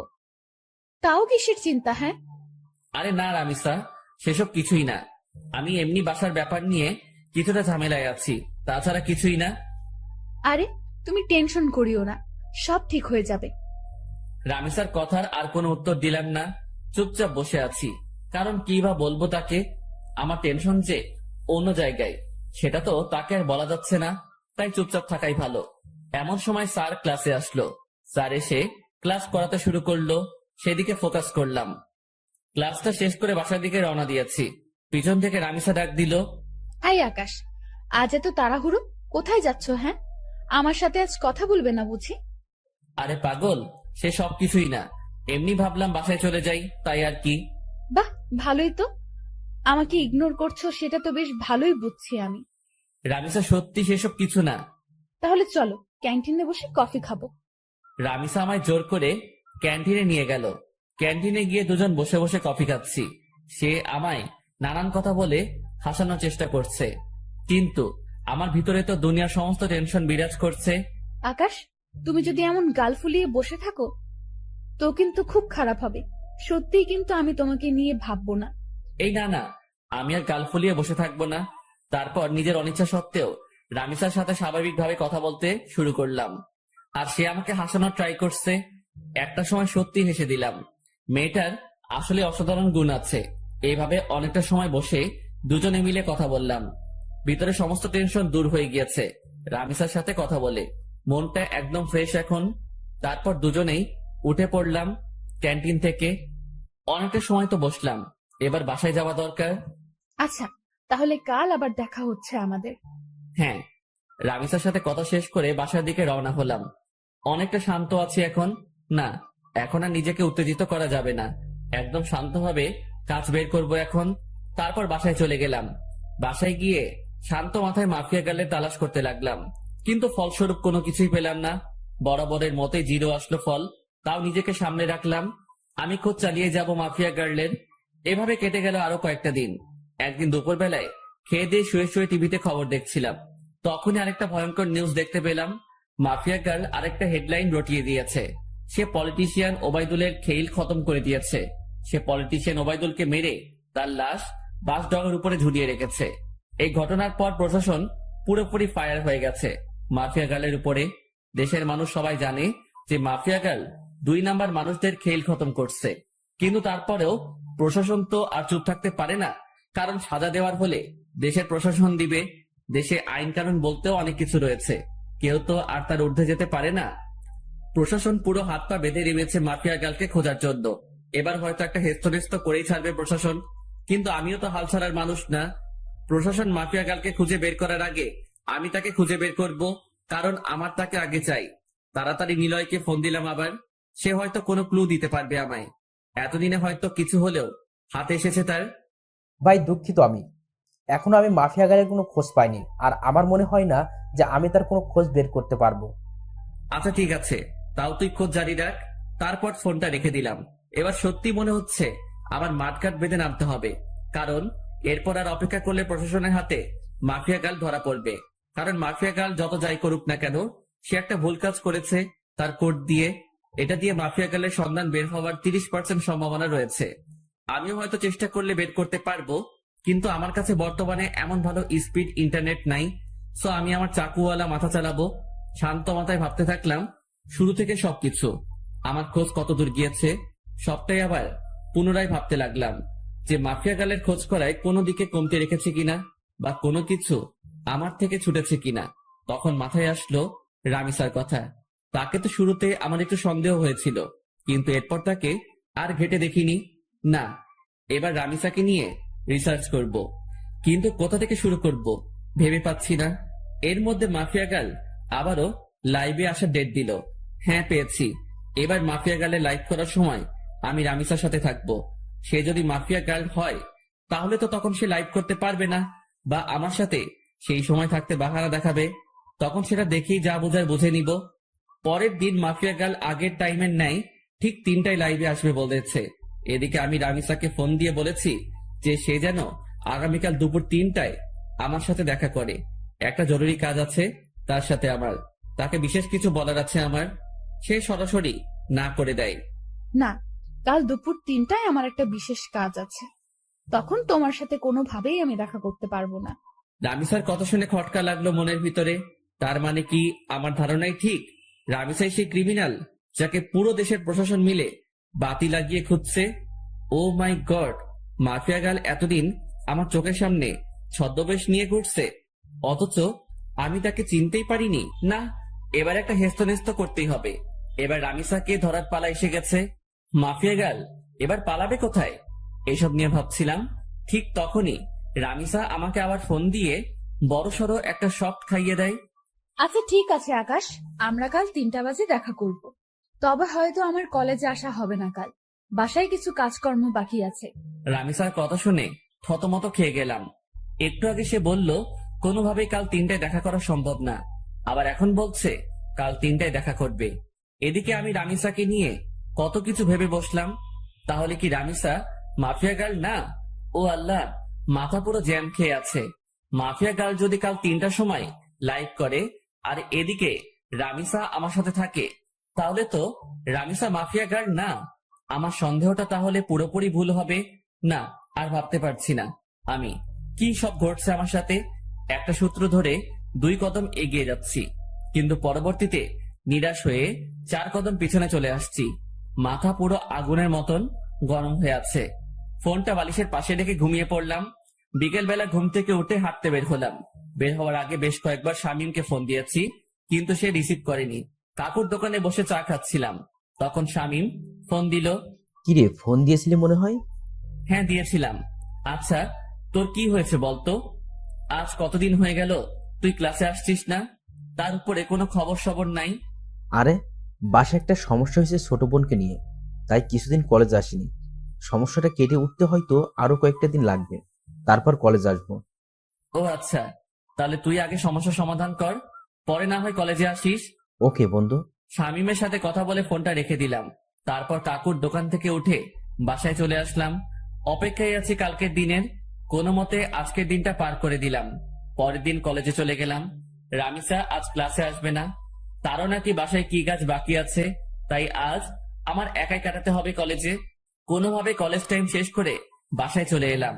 তারপর বাসায় এসে ফ্রেশ হয়ে খেয়ে দিয়ে রামিসাকে ফোন দিলাম। হ্যাঁ, কোথায় দেখা করবে বলো? কলেজ মাঠে আসো। আমিও বাসা থেকে বের হয়ে সেখানে আসছি। ওকে। আমি শার্ট পরে কলেজ মাঠে চলে গেলাম। সেখানে গিয়ে ঘাসের উপরে বসে আছি। 3টা বাজতে আর মিনিট 5 বাকি। এমন সময় রামিসাও চলে আসলো। আচ্ছা বলো তো, হঠাৎ আমার সাথে এমন কি জরুরি কথা বলবে যার কারণে আজ এই অসময়ে এখানে আসতে বললে? বলবো, একটু ওয়েট করো। আমি বাসার থেকে আসার সময় রামিসাকে নিয়ে অনেক কিছু ভেবে এসেছি। কেন? এখন বললে কি হবে? আরে একটু বসো না, এত অস্থির হচ্ছ কেন? একটু পরেই বলবো। এখন আগে মাফিয়া গার্লের লাইভ দেখবো। 3টা বাজতে চলেছে। রামিসা আমার মুখে মাফিয়া গার্লের কথা শুনে চোখ পাকিয়ে তাকিয়ে আছে আমার দিকে। কি হলো, এভাবে চোখ পাকিয়ে তাকিয়ে আছো কেন? আকাশ, হঠাৎ তোমার মাফিয়া গার্লকে নিয়ে এত মাথা ব্যথা উঠলো কেন? আরে না, কিসের মাথা ব্যথা। মাফিয়া গার্ল আজ লাইভে আসবে বলেছে। সবাই তার লাইভ দেখার জন্য বসে আছে, তাই আমিও দেখবো বলে ভেবেছি। ও আচ্ছা, পাশে এসে বসো। দুজন মিলে মাফিয়া গার্লের লাইভ দেখি। রামিসা এসে আমার পাশে বসলো, আর আমি মোবাইলটা হাতে নিয়ে মাফিয়া গার্লের ইউটিউব লিংকে ক্লিক করে সেখানে ঢুকে পড়লাম। 3টা বাজতেই মাফিয়া গার্ল লাইভে চলে আসলো। মাফিয়া গার্লের লাইভ দেখে আমি রামিসার দিকে হাঁ করে তাকিয়ে আছি। নিজের ভিতরে কেমন যেন একটা খারাপ লাগা কাজ করছে। আমি রামিসাকে নিয়ে কত কি না ভেবে ফেলেছিলাম, কিন্তু পরিশেষে সবটাই মিথ্যা প্রমাণ হলো। আর সত্যি যদি রামিসা মাফিয়া গার্ল হতো, তাহলে সে লাইভে আসতে পারতো না এই সময়ে। কারণ রামিসা আমার পাশে বসে আছে। সে একই সময় 2 জায়গায় 2 রকম কর্মকাণ্ড কি করে করবে? দেখ, নিজের উপরে চরম লেভেলের রাগ হচ্ছে। সিধা সাদা একটা মেয়েকে নিয়ে আমি কত বাজে ভাবনা করেছি। এই কি হলো, তোমার মন কোন দিকে? হ্যাঁ, তুমি না বললে মাফিয়া গার্লের লাইভ দেখবে? সে তো লাইভে এসে বকবক করছে, কিন্তু তোমার তো কোনো খবরই নাই। রামিসার ডাকে হুঁশ ফিরে আসলো। দেখবো তো।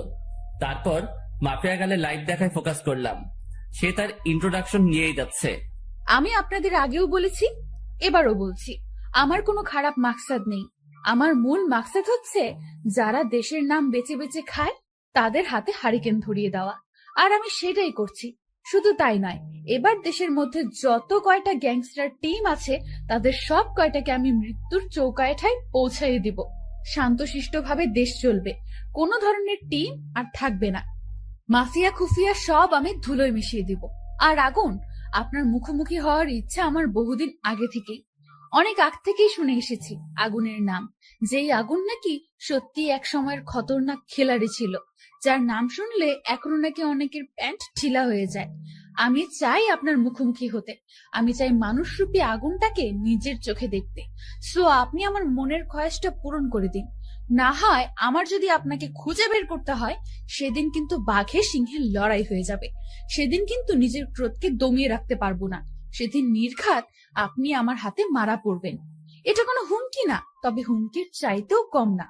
আপনি হতে পারেন এক সময়ের সর্বসেরা খিলাড়ি, কিন্তু মাথায় রাখবেন বর্তমান সময়ের নাম করা মাফিয়া গার্ল আমি।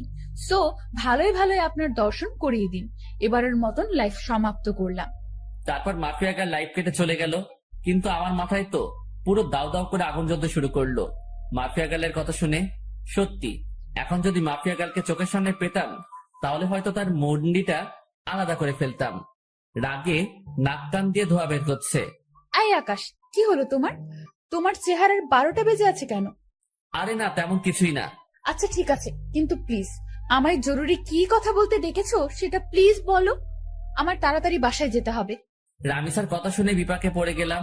আল্লাহ, এখন রামিসাকে কি বলবো আমি? কারণ তাকে তো পরীক্ষা করার জন্য ডেকেছিলাম, কিন্তু সে তো পরীক্ষায় পাশ করেছে, আর আমার ধারণা মিথ্যা প্রমাণ হয়েছে। কি হলো, কথা বলছো না যে? আসলে রামিসা, তোমায় ডেকেছিলাম কেন জানি বলে মাথায় চুলকাতে শুরু করলাম। হ্যাঁ, কেন বলো? আসলে রামিসা প্লিজ, আমি তোমায় অনেক বেশি ভালোবাসি। তোমায় ছাড়া আমার থাকতে কষ্ট হয়। প্লিজ তুমি আমায় অ্যাকসেপ্ট করে নাও এখনই। আমার আর থাকতে ইচ্ছে করে না একা একা। গটগট করে বানিয়ে বানিয়ে অনেকখানি কথা বলে দিলাম। বানিয়ে বানিয়ে বলতে কথাগুলো সত্য, কারণ আসার সময় ভেবে এসেছিলাম যে রামিসা যদি মাফিয়া গার্ল না হয়, তাহলে তার হাত আমি শক্ত করে সারা জীবনের জন্য ধরে বসবো। আকাশ, এটা বলতে তুমি আমাকে এখানে ডেকেছো? হ্যাঁ, আমি না তোমায় বললাম যে আমার সময় চাই? আমার মন সাড়া দিলে আমি তোমায় বলবো। প্লিজ রামিসা, এখন রাজি হয়ে যাও। সময় টময় নিও না আর। তুমি বোঝো না কেন আমার খুব কষ্ট হয় তোমাকে ছাড়া। আমার তোমাকে চাই। প্লিজ রাজি হয়ে যাও না। Please please please. আচ্ছা আচ্ছা থামো, যাও, রাজি হব, কিন্তু তার আগে তোমাকে আমার একটা কথা দিতে হবে। কি কথা? যত যাই হোক না কেন, কোনো দিন তুমি আমার হাত ছাড়তে পারবে না, কোনো দিন তুমি আমায় ভুল বুঝতে পারবে না। সব সময় আমার পাশে ছায়ার মতন থাকতে হবে তোমাকে। যত বিপদ আপদে আসুক না কেন, আমাকে কখনো একা লড়াই করার জন্য ছাড়তে পারবে না তুমি। তুমিও আমার সাথে সেই লড়াইয়ে সামিল হবে। পারবা এসব কথা রাখতে? রামিসা, আমি তোমার সব কথা রাখতে পারবো। নিজের জীবনে সবটুকু দিয়ে তোমায় আমি আগলে রাখবো। দুনিয়ার কোনো শক্তি আমার থেকে তোমাকে আলাদা করতে পারবে না। আমি আমার সবটা দিয়ে তোমায় রক্ষা করব। কোনো বিপদ আসলে তোমাকেও লাগবে না। তার মোকাবেলা আমি আকাশ একাই করব। কথা দিলাম তোমায়। এমন একটা মানুষই চেয়েছিলাম আমি জীবনে। প্লিজ তুমি আমায় কখনো ছেড়ে যেও না। না, কলিজা ছেড়ে যাব না বলে রামিসাকে নিজের বুকে টেনে নিলাম। আর একটা কথা, প্লিজ আকাশ, তুমি আমায় জীবনের সমস্ত অন্ধকার দূর করে দিয়ে আলোয় ভরিয়ে দিও। হ্যাঁ কলিজা, সব অন্ধকার দূর করে দিয়ে তোমার জীবন আলোয় ভরিয়ে দিব আমি। রামিসা আর কোনো কথা বলল না। সে আমার বুকে চুপচাপ পড়ে আছে। অনেকটা সময় দুজন এভাবে ঘাসের উপরে বসেছিলাম আমরা। তারপর সেখান থেকে উঠে এলাম। আকাশ, আমার তাড়াতাড়ি বাসায় যেতে হবে। আচ্ছা চলো, তোমায় ছেড়ে দিয়ে আসি। না, তা লাগবে না, তুমি বাসায় চলে যাও, আমি একা একা যেতে পারবো। আচ্ছা ঠিক আছে। তারপর রামিসাকে গাড়িতে তুলে দিয়ে আমি বাসায় চলে এলাম। খুব খুশি লাগছে আজকে। বাসায় এসে হাত মুখ ধুয়ে কিছু খেয়ে নিলাম। তারপর ফোনটা হাতে নিয়ে শুয়ে শুয়ে ফেসবুকিং করছি। তখনই লক্ষ্য করলাম কেউ একজন আবারও আমার ফেসবুক আইডি হ্যাক করার চেষ্টা করছে। আমি শিওর যে এটা মাফিয়া গার্লের কাজ। মেজাজটা আবারও বিগড়ে গেল। এই মাফিয়া গার্লকে পেলে যে আমি কি করব তা আল্লাহ ভালো জানে। কিন্তু দুঃখের বিষয়, তাকে তো আমি ধরতেই পারছি না। তখন একটা বুদ্ধি মাথায় আসলো। সাথে সাথে ফেসবুক থেকে সমস্ত সিকিউরিটি হাটিয়ে ফেললাম আমার। এবার আমি মন থেকে চাইছি যে মাফিয়া গার্ল আমার আইডি হ্যাক করুক। কারণ গতবার যখন মাফিয়া গার্ল আমার আইডি হ্যাক করে, তখন তার থেকে আমি আইডি উদ্ধার করার সময় একটা জিনিস লক্ষ্য করেছিলাম, যে লগইন এন্ড সিকিউরিটিতে ব্রাউজারের লোকেশন এক একবার এক এক জায়গায় দেখাচ্ছিল। কতক্ষণ ফিনল্যান্ড, কতক্ষণ সুইজারল্যান্ড, কতক্ষণ ফিলিস্তিন। মোট কথা সেকেন্ড 2 বার তার লোকেশন পরিবর্তন হচ্ছিল। কিন্তু তখন আমি একটা বোকামো করেছিলাম। আমি চাইলে তখনই তার লোকেশন বের করতে পারতাম। কারণ যে ভিপিএন দিয়ে সে তার লোকেশন পরিবর্তন করছে, সেটা এক সময় গিয়ে তার অরিজিনাল লোকেশন দেখায়। আর সে যেহেতু বাংলাদেশের, সেখানে একবার হলেও বাংলাদেশের লোকেশন দেখাবে। হ্যাঁ, এবার এই সুযোগটাই কাজে লাগবো। সে আমার আইডি হ্যাক করে যখনই আইডিতে প্রবেশ করবে, তখনই তার লোকেশন আমি বের করে ফেলবো। তাই আইডির সিকিউরিটি একটু কমিয়ে দিলাম, কিন্তু এতটাও কমাইনি যে সে পুরোপুরি আমার অ্যাকাউন্ট তার আয়ত্তে করে নিবে। সিকিউরিটি কমিয়ে মাফিয়া গালের জন্য অপেক্ষা করতে লাগলাম। কিন্তু সে এবার আমার আইডি হ্যাক করলো না। রাত 12টা পর্যন্ত অপেক্ষা করলাম, কিন্তু সে আমার আইডির দিকে ফিরেও তাকায়নি। কিন্তু আমি শিওর যে সে রাতে আমার আইডি হ্যাক করার ট্রাই করবে। ওকে বাছাধন, তুমি রাতে ট্রাই করিও, আমি সকালবেলা এসে খেলা দেখাবো। এখন ঘুমাতে চললাম। তারপর মোবাইলটা বালিশের পাশে রেখে ঘুমিয়ে পড়লাম। সকালবেলা ঘুম থেকে উঠে মোবাইলটা হাতে নিয়ে দেখি মাফিয়া গার্ল আমার আইডি হ্যাক করে নিয়েছে। এবার পালাবি কোথায় মাফিয়া গার্ল তুই? এবার খেলা দেখাবো তোকে। অনেক কষ্টের বিনিময়ে মাছ জালে আটকা পড়েছে। এবার আর ছাড়াছাড়ি নাই। ছাই দিয়ে হলেও তাকে ধরবো এবার আমি। পাগলের সাথে পাগলামি না করলে তার চাল বোঝা যায় না। আর আমিও সেটা করেছি। এজন্যই বাবা তোমার জন্য স্পেশালি একটা গান বানিয়েছে, যে বাবা তোমার দরবারে সব পাগলের খেলা। তাড়াতাড়ি করে লোকেশন চেক করলাম। যেমনটা ভেবেছিলাম ঠিক তেমনটাই হয়েছে। লোকেশন প্রতি সেকেন্ডে 2 বার করে কান্ট্রি পরিবর্তন করছে। চোখ পাকিয়ে তাকিয়ে আছি লোকেশনের দিকে। একটা সময় গিয়ে বাংলাদেশের এক্স্যাক্টলি লোকেশনটা দেখালো। লোকেশন দেখে তো আমার মাথায় পুরো বাজ পড়ছে মতন অবস্থা। লোকেশন রামিসার এরিয়ায় দেখাচ্ছে। তার মানে রামিসাই সেই ক্রিমিনাল। সরি, রামিসা না ঈশিতা। কিন্তু আমার একটা জিনিস মাথায় কাজ করছে না, যে সে তার সমস্ত আইডেন্টিটি কেন হাইড করেছে, আর কেনই বা এই পথে নেমেছে সে। না, আমি আর ভাবতে পারছি না রামিসা কি করে এত বড় মাপের খেলা খেললো। আমার তো মাথায় কিছুই খেলছে না। আর ওই এলাকাতে তো এমন কেউ নাই যাকে আমার সন্দেহ হয়। যাকে সন্দেহ হয় সে একমাত্র রামিসা। এবার আবার পুরোপুরি সন্দেহ দূর হয়ে গেল।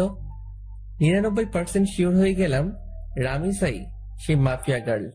এবার খালি রামিসার মুখ থেকে শোনা বাকি। তাড়াতাড়ি উঠে ফ্রেশ হয়ে নাস্তা করে সেই লোকেশনে চলে গেলাম। আজ হয়তো আর কলেজে যাওয়া হবে না। সেখানে গিয়ে চিরুনি তল্লাশি চালালাম। ঠিক তখনই রামিসা আমায় ফোন দিল। আকাশ, কোথায় তুমি? আজ কি কলেজে আসবে না? হয়তো আসবো না, কারণ বিশেষ একটা কাজে এসেছি একটা জায়গায়। কিসের বিশেষ কাজ আকাশ? মাফিয়া গার্লকে ধরে ফেলেছি আমি। কি আকাশ, কি সব বলছো তুমি উল্টাপাল্টা? হ্যাঁ, তোমার কি মাথা ঠিক আছে? হ্যাঁ, আমার মাথা ঠিক আছে। মাফিয়া গার্লকে দেখার অনেক দিনের ইচ্ছা আমার। আমি তাকে ধরতে সক্ষম হয়েছি। আকাশ, আমি বারণ করছি, তুমি কোনো মাফিয়া টাফিয়া গার্লের পেছনে ছুটবে না। সে অনেক খতরনাক, যে কোনো সময় তোমার ক্ষতি করে দেবে সে। রামিসা বাবুনি, আমায় নিয়ে তুমি ভয় পেও না। আমিও এতটা কাঁচা খেলোয়াড় না। আকাশ, আমি তোমায় বারণ করেছি, তো ওসব কিছুই তুমি করতে যাবে না। আর তুমি এখন যেখানেই আছো সেখান থেকে সোজা কলেজে আসবে। ওকে, ঠিক আছে। তারপর ফোনটা রেখে দিয়ে রামিসার এলাকা থেকে কলেজে চলে গেলাম। যদিও কলেজে যাচ্ছি, কিন্তু ক্লাস আর করা হবে না, কারণ কলেজ করার প্রিপারেশন নিয়ে ঘর থেকে বের হইনি আমি। তাই আজ ক্লাস করব না। কলেজে গিয়ে রামিসার সাথে কথা বলে চলে আসব। কলেজের সামনে পৌঁছে গিয়েছি প্রায়। ভিতরটা ধুপধুপ করছে। আমি কি সরাসরি রামিসাকে জিজ্ঞেস করব, নাকি চুপচাপ হয়ে থাকব, সেটা নিয়ে দ্বিধাদ্বন্দ্বে আছি। কারণ জিজ্ঞেস করলে যদি সে স্বীকার না করে, কিন্তু আমার তো তার মুখ থেকে সমস্ত সত্যিটা জানা চাই। অনেকটা সময় ভেবে একটা সিদ্ধান্ত নিলাম, না, কিছুই জিজ্ঞেস করব না। মোটামুটি যখন শিওর আমি, তখন আরেকটু সময় অপেক্ষা করি। তারপর মাস নিজেই বড়শিতে এসে ধরা দিবে। কলেজে চলে এসেছি। রিক্সা থেকে নেমে ভাড়া পে করে ভিতরে চলে গেলাম। ক্লাস শুরু হয়ে গিয়েছে, কিন্তু রামিসা এখনো ক্লাসে যায়নি। সেই গেটের সামনে দাঁড়িয়ে আছে আমার জন্য। আসতে এত সময় লাগে তোমার? হ্যাঁ, আরে রিক্সা পেতে একটু দেরি হয়ে গিয়েছিল। হয়েছে, চলো এবার। কোথায় যাব? আর তুমি ক্লাসে যাওনি কেন? আজ ক্লাস করব না, তোমার সাথে বসে বসে আড্ডা দিব। আচ্ছা চলো, দুজনে গিয়ে কলেজের পাশে একটা ফাঁকা জায়গা আছে, সেখানে গিয়ে বসলাম।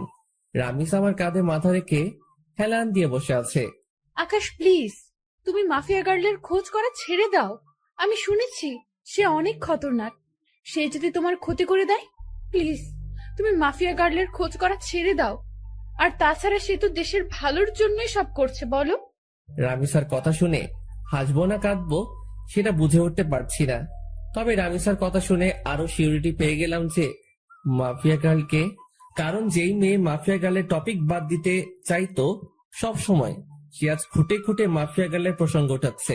রামিসার সমস্যা কোথায় সেটা আমার বুঝতে বাকি নেই। আর তাছাড়া মাফিয়া গার্লকে তো আমি খুঁজে বের করে ফেলেছি।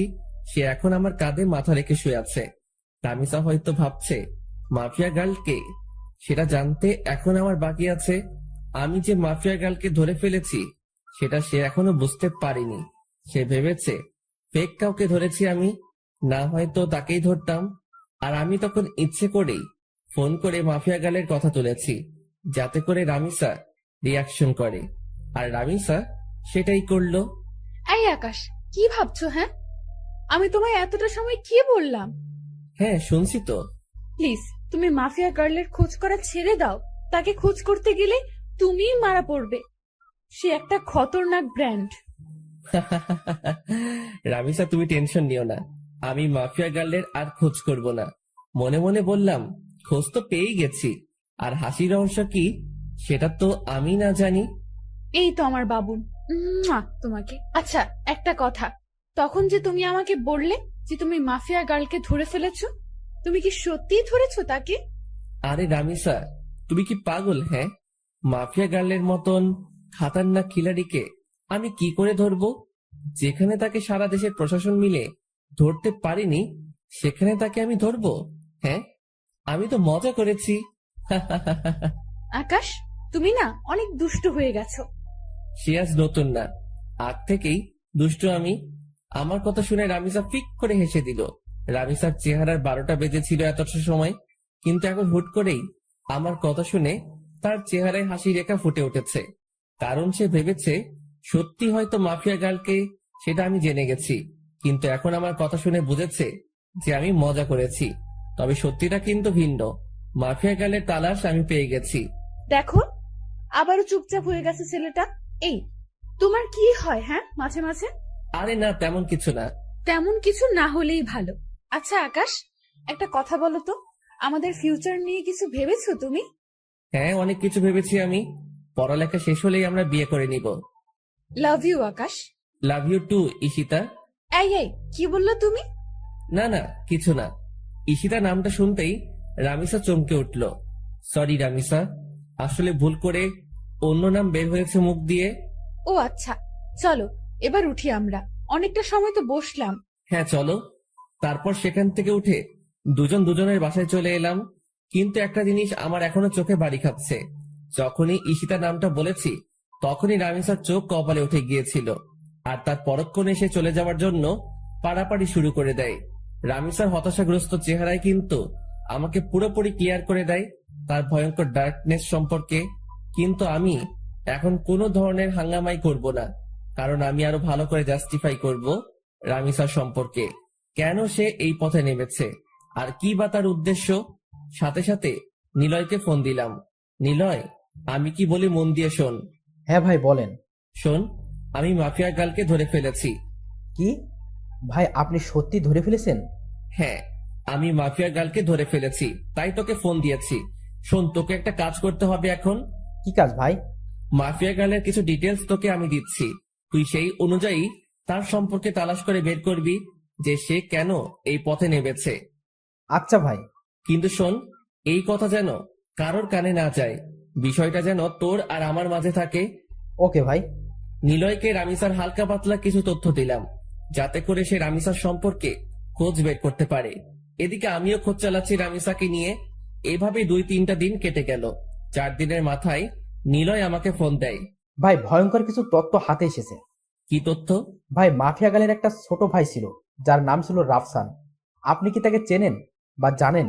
তখনই ঈশিতার ছোট ভাইয়ের কথা মনে পড়ল, যার নামও ছিল রাফসান। কলেজ লাইফে যখন ঈশিতার সাথে চলাফেরা ছিল, তখন সে রাফসানকেও মাঝে মাঝে কলেজে নিয়ে আসতো ঘোরার জন্য। আবার মাঝে মাঝে কোনো জায়গায় ঘুরতে গেলেও তাকে সাথে নিয়ে যেত। আমার জন্মদিনে যখন রামিসাকে ইনভাইট করি, তখন রামিসা তার ছোট ভাই রাফসানকে সাথে করে নিয়ে এসেছিল। তাকে আমি বেশ ভালো করে চিনি। হ্যাঁ নিলয়, চিনি। কিন্তু কেন বলতো? ভাই রাফসান নাকি এই শহরের কোনো একটা কলেজে পড়াশোনা করত। একদিন সে কলেজে শেষ করে বাড়ি ফেরার সময় তার বাসার নিচে কয়েকটা ছেলেকে মাদক কেনাবেচা করতে দেখে। তখন সে পুলিশকে খবর দিয়ে তাদেরকে ধরিয়ে দেয়। ছেলেগুলো নাকি রাফিদের ছেলেপিলে ছিল। তাই রাফিদের জেদ উঠে যায় রাফসানের ওপরে। তাই সে থানার ওসিকে টাকা খাটিয়ে উল্টো মাদক দ্রব্য দিয়ে রাফসানকে ধরিয়ে দেয়। শুধু তাই নয়, রাফসানকে পুরো গুম করে ফেলার জন্য কন্টাক্ট হয় ওসির সাথে। ওসি তাই করে, সে রাফসানকে জঙ্গলে নিয়ে গিয়ে ব্রাশ ফায়ার করে মেরে ফেলে। আর মাফিয়া গাল যেই ওসিকে মারে বিভৎসভাবে, ওই ওসি সেই ওসি যে রাফসানাকে মেরেছিল।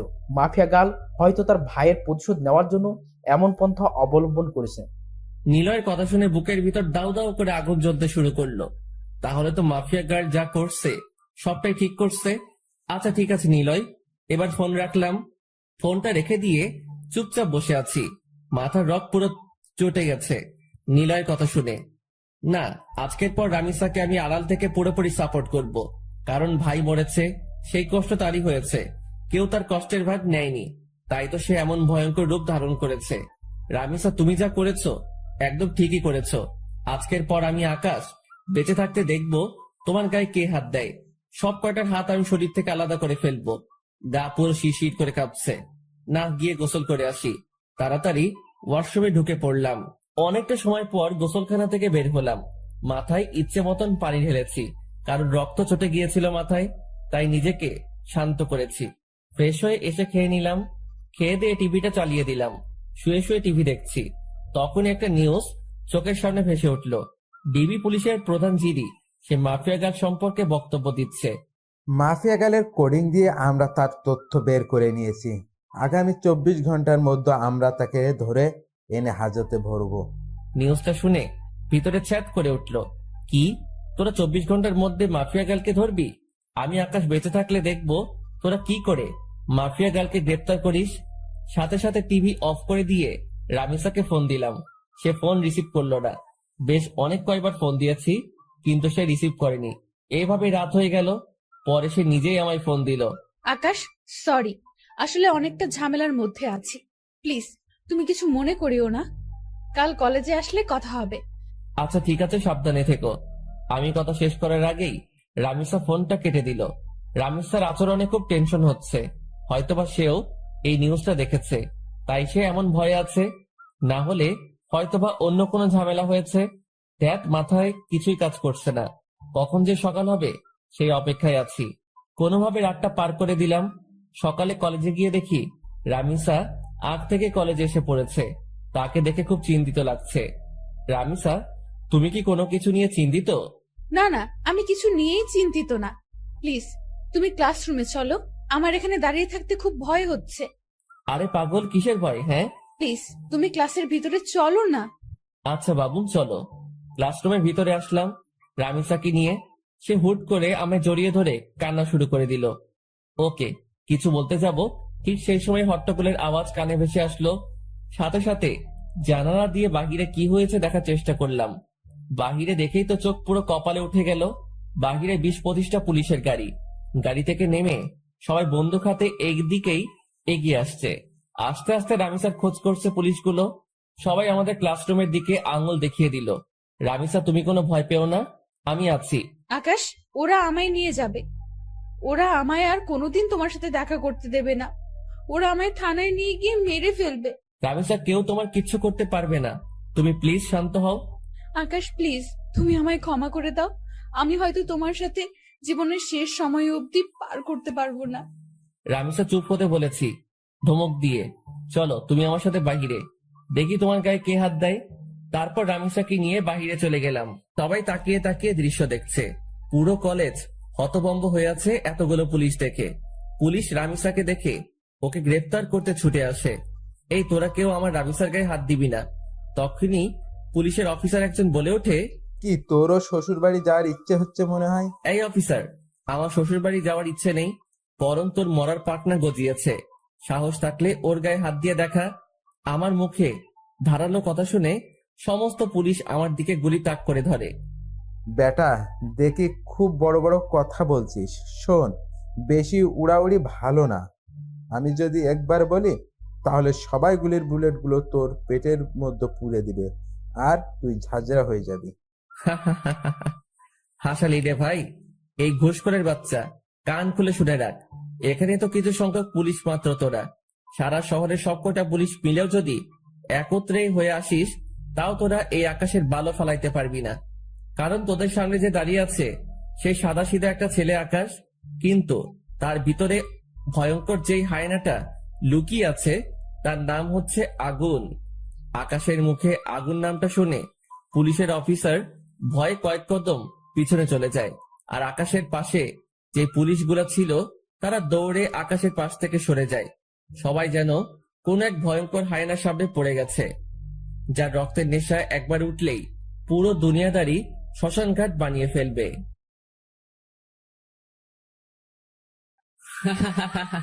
হাসালি রে ভাই, এই ঘুষখোরের বাচ্চা, কান খুলে শুনে রাখ। এখানে তো কিছু সংখ্যক পুলিশ মাত্র তোরা। সারা শহরের সব কয়টা পুলিশ মিলেও যদি একত্রে হয়ে আসিস, তাও তোরা এই আকাশের বালু ফালাইতে পারবি না। কারণ তোদের সামনে যে দাঁড়িয়ে আছে সে সাদাসিধা একটা ছেলে আকাশ, কিন্তু তার ভিতরে ভয়ঙ্কর যে হায়নাটা লুকিয়ে আছে তার নাম হচ্ছে আগুন। আকাশের মুখে আগুন নামটা শুনে পুলিশের অফিসার ভয় কয়েক কদম পিছনে চলে যায়। আর আকাশের পাশে যে পুলিশগুলো ছিল তারা দৌড়ে আকাশের পাশ থেকে সরে যায়। সবাই যেন কোনো এক ভয়ঙ্কর হায়নার সামনে পড়ে গেছে, যার রক্তের নেশা একবার উঠলেই পুরো দুনিয়াদারি শ্মশানঘাট বানিয়ে ফেলবে। পুলিশের অফিসার কাঁপতে কাঁপতে আকাশকে জিজ্ঞেস করে, আপনি যে আগুন, তার প্রমাণ কি? আপনি তো আমাদের ভয় দেখাতে পারেন। শোন, আমি আগুনের নাম ব্যবহার করে তোদেরকে ভয় দেখাবে এমন কোন বাপের বেটা এখনো পয়দা হয় নাই। আর নকল নাম ব্যবহার করা তো দূরের কথা। আর তোদের যদি বিশ্বাস না হয় তোদের একটা ডেমো দেখাচ্ছি। পকেট থেকে ফোনটা বের করে প্রাইম মিনিস্টারকে ফোন কর আর তাকে জিজ্ঞেস কর যে 2017 সালের 2 ফেব্রুয়ারিতে কি হয়েছিল, আর তার চোখের সামনে গুনে গুনে কয়টা লাশ মাটিতে ফেলেছিলাম আমি। এই ঘটনার সাক্ষী একমাত্র প্রাইম মিনিস্টার। পুলিশের অফিসার কাঁপতে কাঁপতে পকেট থেকে ফোনটা বের করে প্রাইম মিনিস্টারকে ফোন লাগায়। স্যার, একজন নিজেকে আগুন দাবি করছে। আমি তাকে জাস্টিফাই করার জন্য প্রমাণ চেয়েছি। সে প্রমাণস্বরূপ আপনাকে 2 ফেব্রুয়ারির কথা জিজ্ঞাসা করতে বলেছে। প্রাইম মিনিস্টার পুলিশ অফিসারের ফোন পেয়ে থতমত খেয়ে যায়। এই অফিসার, তোরা কার সামনে পড়েছিস তা তোরা নিজেও জানিস না। খোদার কসম, আগুন কোনো মানুষ না, সে মানুষরূপী এক ভয়ঙ্কর নরপিশাচ। তোদের জীবনে মায়া থাকলে সেখান থেকে তাড়াতাড়ি পালিয়ে আয়, না হয় পরবর্তী দিনের সকাল দেখার জন্য তোরা একটাও বেঁচে থাকবি না। পুলিশ অফিসার প্রাইম মিনিস্টারের কথা শুনে সোজা দৌড়ে গাড়িতে উঠে পড়ে। তার শরীরের কম্পন যেন আরো দ্বিগুণ হয়ে গিয়েছে। আর তার এখন একটাই মাকসাদ, সে তার নিজের জীবন বাঁচাবে আগে। মাফিয়া গার্ল জাগ গোল্লায় পুলিশ অফিসার নিজে গাড়ি ড্রাইভ করে সেখান থেকে পালিয়ে চলে যায়। পুলিশ অফিসারের দেখা দেখি বাকি সবাইও তাড়াতাড়ি সেখান থেকে অবস্থান ত্যাগ করে। আর কলেজে সবাই চোখ বড় বড় করে আকাশের দিকে তাকিয়ে আছে। তাদের যেন বিশ্বাসই হচ্ছে না যে তারা আগুনকে নিজের স্বচক্ষে দেখছে। রামিসাও পুরোপুরি অবাক। এই, তোমরা সবাই দাঁড়িয়ে দাঁড়িয়ে কি দেখছো? হ্যাঁ, যাও যে যার ক্লাসে যাও। আকাশের কথা শুনে সবাই দৌড়ে যে যার ক্লাসে চলে যায়। নিজেকে যেন নিজের কাছেই কোনো এক ভয়ঙ্কর দানব মনে হচ্ছে। আজ বহু বছর পর আগুন নামটা নিজের সাথে যুক্ত করলাম আবার। এদিকে রামিসা আমার পাশে দাঁড়িয়ে থরথর করে কাঁপছে আর কান্না করছে। রামিসাকে এক টান দিয়ে নিজের বুকের মধ্যে নিয়ে নিলাম।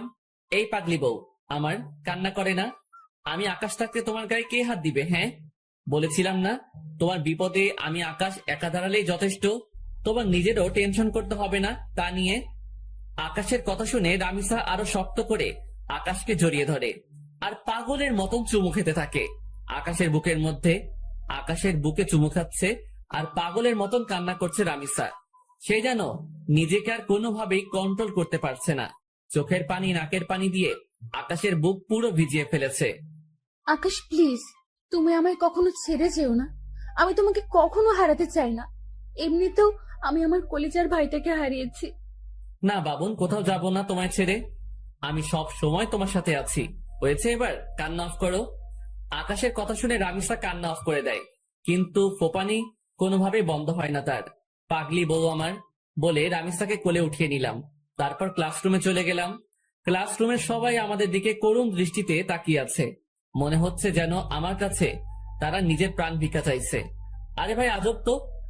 আমি মনে হয় মানুষ পেলে খুন করি, তারা এমন ভয় পাচ্ছে কেন আমাকে? পাশ থেকে একজন বলে ওঠে, ভাই প্লিজ আমাদের কোনো ক্ষতি করিয়েন না, আমরা আপনার কাছে হাত জোর করছি। আরে তোমরা কি শুরু করছো? হ্যাঁ, আমিও তোমাদের মতন মানুষ, আমি কোনো নরপশু না। তবে হ্যাঁ, বদ লেভেলের মানুষদের জন্য তাদের বাপ আমি, কিন্তু ভালোর কোনো ক্ষতি আমি আজ পর্যন্ত করিনি আর করবও না। সো ভয়ের কিছু নেই। ধন্যবাদ আগুন ভাই। আচ্ছা, তোমরা প্লিজ একটু ক্লাসরুম থেকে বেরিয়ে যাও, আমার রামিসার সাথে কিছু কথা আছে। সবাই আমার কথা মতন ক্লাসরুম থেকে বেরিয়ে যায়।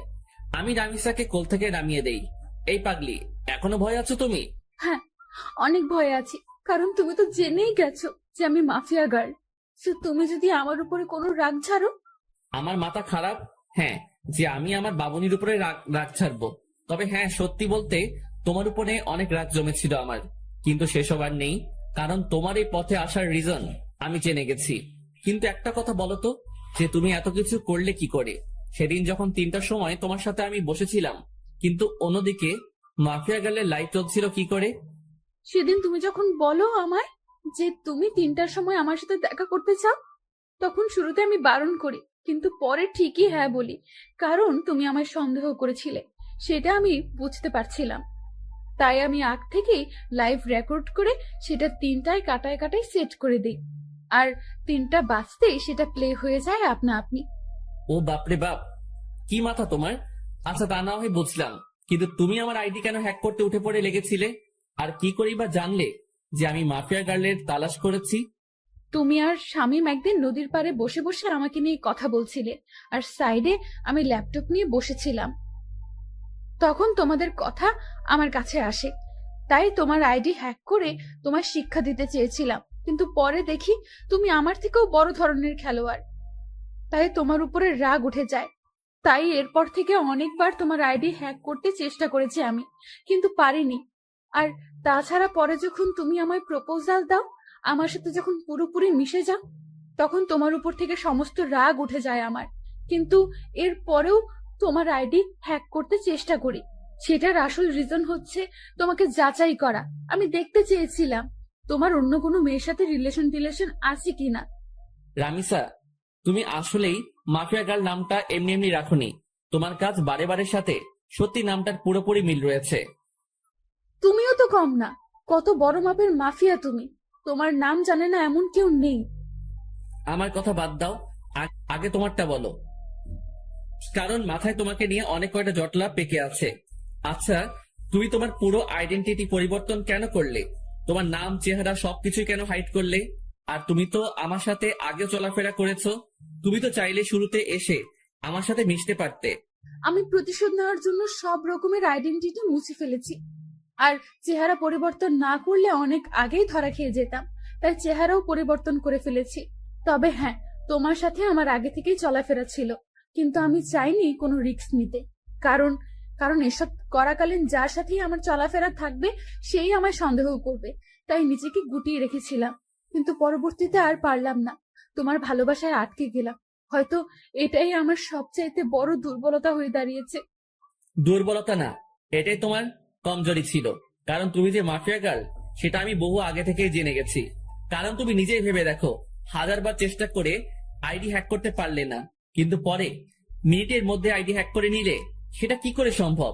কারণ আমি নিজেই চেয়েছি তুমি আমার আইডি হ্যাক করো, আর আমি তোমার লোকেশন ট্র্যাক করি। যদিও তোমার লোকেশন আলাদা আলাদা কান্ট্রিতে দেখাচ্ছিল, কিন্তু একটা সময় ঠিকই বাংলাদেশের এক্স্যাক্টলি লোকেশন দেখিয়েছে। পরে তোমায় ধরে ফেললাম। তুমি অনেক ভয়ঙ্কর আকাশ। ভয়ঙ্কর না হলে কি কতটা দূর আসতে পারতাম না? কখনোই। ভয়ঙ্কর দেখেই এতটা দূর আসতে পারছি।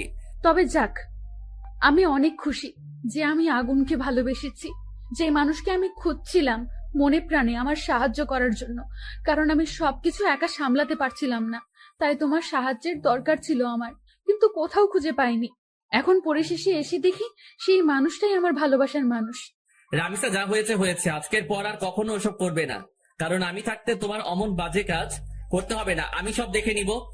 আচ্ছা, বলো এবার আজকে আর ক্লাস করতে হবে না তোমার। আমি তোমার বাসায় পৌঁছে দিয়ে আসছি, আর তোমার বাসায় 2-1 ছেলে পাহারায় ঠিক করে দিয়ে আসছি। তারা তোমার সব সময় দেখভাল করবে। ছেলে ঠিক করবে কেন? কারণ তোমার উপরে এখন অনেকের আক্রোশ জন্মে গেছে। বর্তমানে কঠিন সমালোচনায় রয়েছে তুমি। আমি আগুনের নাম এখন অনেকটাই বিলুপ্ত। আমাকে মানুষ চিনে গেছে, সেটা নিয়ে সমস্যা নাই, কিন্তু তোমাকে চিনে গেছে সেটা নিয়ে সমস্যা। কলেজে কেউ না কেউ তো ভাইরাল করে দেবে তোমার কথা। কারণ পুলিশ যখন তোমায় গ্রেফতার করতে এসেছিল তখন তারা কলেজে পাবলিশ করে দিয়েছে যে এই কলেজেই মাফিয়া গার্ল রয়েছে, সে এই কলেজে পড়াশোনা করে। পরবর্তীতে পুলিশ তোমায় গ্রেফতার করার জন্য তালাশ করে। সকলেই তখন বুঝে যায় যে তুমি মাফিয়া গার্ল, সো তাই তোমার সমস্যা হতে পারে। তাই সিকিউরিটি দিচ্ছি তোমার বাড়ির আশেপাশে। আচ্ছা, রামিসাকে বাড়িতে পৌঁছে দিয়ে এসে নিজেও বাসায় চলে আসলাম। আজ অনেক ধকল গেছে, তাই হাত মুখ ধুয়ে শুয়ে পড়লাম। খাবারের কোনো চিন্তা নেই, কারণ এই অবেলায় কিসের খাবার খাবো, তাই শুয়ে ঘুমিয়ে পড়ি। দুপুরে উঠে না হয় খেয়ে নিব। অন্যদিকে পুরো দেশে কিছু সময়ের মধ্যেই মাফিয়া গার্ল ভাইরাল হয়ে যায়। রাফিদের ছেলে পেলে তো মাফিয়া গার্লের উপরে চরম লেভেলের ক্ষোভ নিয়ে বসে আছে, বাট তারা মাফিয়া গার্লকে শেষ করে দিবে। তাছাড়া বিভিন্ন গ্যাংস্টাররাও মাফিয়া গার্লের পিছনে নামে, যে মাফিয়া গার্লকে তারা মেরে ফেলবে। কিন্তু তাদের একজনেরও কোনো আইডিয়া নেই যে মাফিয়া গার্লের সাপোর্টে কোন রাওয়ান তার পিছনে দাঁড়িয়ে আছে। মাফিয়া গার্লকে মারা তো দূরের কথা, সেই কথা চিন্তা করলেও সাদা কাফনের কাপড়ে মুড়িয়ে যাবে সব কয়টা। এসবের কোনো ধারণাই নেই তাদের। সব কয়টা চামচিকা একসাথে বাঘের কাছে বন্দী হওয়ার প্ল্যান করছে। এদিকে হায়নাটা ঘুমাচ্ছে, ঘুম ভাঙলেই সব কয়টার মৃত্যু নিশ্চিত। ঘুম ভাঙলো দুপুর 3টায়। ঘুম থেকে উঠে দেখি হোটেল থেকে খাবার দিয়ে গেছে। উঠে হাত মুখ ধুয়ে খাবার খেয়ে নিলাম। খাবার শেষ করতে না করতেই ফোনটা বেজে উঠলো। ফোনটা রিসিভ করতেই অপর পাশ থেকে কেউ একজন বলে উঠলো, আগুন ভাই, আমি এই ডিশনার এসপি এনামুল বলতেছি। হ্যাঁ বলেন। ভাই, মাফিয়া গার্লকে নিয়ে পুরো তোলপাড় উঠে গেছে সারা দেশে।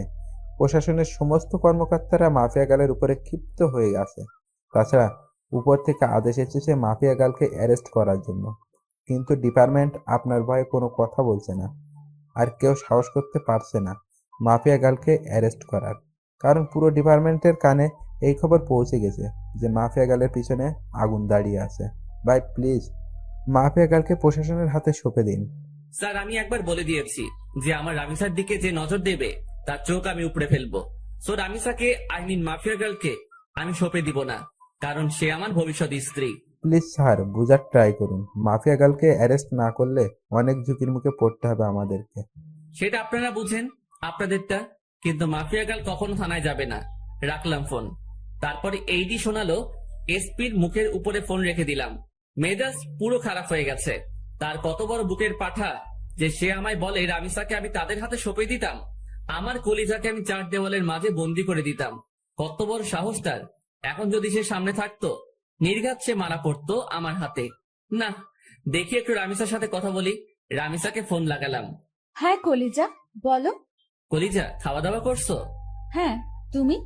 হ্যাঁ, মাত্র খেয়ে উঠলাম। আচ্ছা, তোমার সেখানে কোনো সমস্যা হচ্ছে না তো? না, কোনো সমস্যা তো হচ্ছে না, কিন্তু বিশাল ভয় করছে আমার। আমার থেকে থেকে খালি এটাই মনে হচ্ছে যে আমি তোমায় হারিয়ে ফেলবো। আরে পাগলি মেয়ে, ভয় পাই না। আমি আকাশ যতদিন বেঁচে আছি ততদিন আমার থেকে তোমাকে কেউ আলাদা করতে পারবে না। I love you Akash. Love you too বাবুন। আচ্ছা বাবু, কাল কলেজে আসলে কথা বলবো। আচ্ছা। তারপর ফোনটা রেখে দিয়ে আবারও শুয়ে পড়লাম। অন্যদিকে রাফিদের ছেলেপেলেরা আরো অনেক টিমের ছেলেপেলেরা একজোট হয়েছে মাফিয়া গার্লকে মারার জন্য। আগামীকাল তারা কলেজ থেকে গিয়ে মাফিয়া গার্লকে তুলে আনবে। সেই খবর কি করে যেন আকাশের কানে পৌঁছে যায়। ওকে, ঠিক আছে, কাল তোদের খেলা আমিও দেখব। বাপ দাদা না চিনে আবলামি করার ফল কালকে তোরা সব কয়জন পাবি। আমার রামিসার দিকে কুনজর দেওয়া আমি বের করে ফেলবো। যত ভালো থাকতে চাই ততই তোরা আমাকে আরো হিংস্র বানিয়ে দিস। কাল তোরা সত্যি আকাশ মাহমুদ ওরফে আগুন তার আসল রূপ দেখতে পাবি। কাল তোদের সব কয়টাকে এমন মাইর মারবো, কবরস্থান পর্যন্ত তোদের লাশ গোছে নিবে না। তোদের ভয়াবহ লাশ দেখে কবরের মাটি পর্যন্ত কান্না শুরু করবে। খালি আগামীকালটা হোক। এইভাবে রাত কেটে গেল। নিলয়কে আমি ফোন করে যা বলার বলে দিয়েছি। সকালবেলায় ঘুম থেকে উঠে রামিসার বাসায় চলে গেলাম। সেই বাড়িতে একাই থাকে, তার মা হয়তো অন্য কোথাও থাকে। সেসব নিয়ে কখনো জিজ্ঞেস করিনি আমি। তারপর রামিসাকে নিয়ে সোজা কলেজে চলে আসলাম। কলেজে এসে ক্লাস করছিলাম, তখনই বাহির থেকে ভাঙচুরের শব্দ কানে আসলো। বাহিরে অনেক ছেলেপেলে মিলে ভাঙচুর শুরু করেছে আর চেঁচিয়ে চেঁচিয়ে বলছে, মাফিয়া গার্ড, তুই নিজেকে তাড়াতাড়ি আমাদের হাতে সঁপে দে, না হয় আজ এই কলেজে মাঠ মর্গে পরিণত হবে। একটার পর একটা লাশ খালি ফেলবো আজ। আকাশ, এখন কি করব আমি? আজ তো আমার আর রক্ষা নাই। অনেক ছেলেপেলে মিলে আমায় মারতে এসেছে।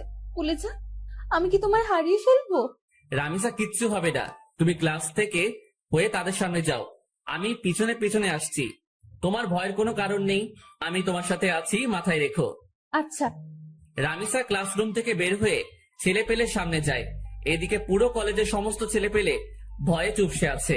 রামিসা ক্লাসরুম থেকে বের হতেই ছেলেপেলে রামিসার দিকে তেড়ে ফুড়ে আসে তাকে মারার জন্য। ঠিক তখনই আকাশ গিয়ে রামিসার সামনে দাঁড়ায়। এই তুই কে রে? সর তুই মাফিয়া গার্লের সামনে থেকে। এই মাফিয়া গার্ল রাফিদ ভাইকে মেরেছে, এই মেয়ের নিস্তার নাই। এই মেয়েকে আজ আমরা জমের বাড়ি পৌঁছে দিব। কি তোদের জীবনের মায়া নাই মনে হয়? তোরা কি সত্যি জেনে শুনে মাফিয়া গার্লকে মারতে এসেছিস?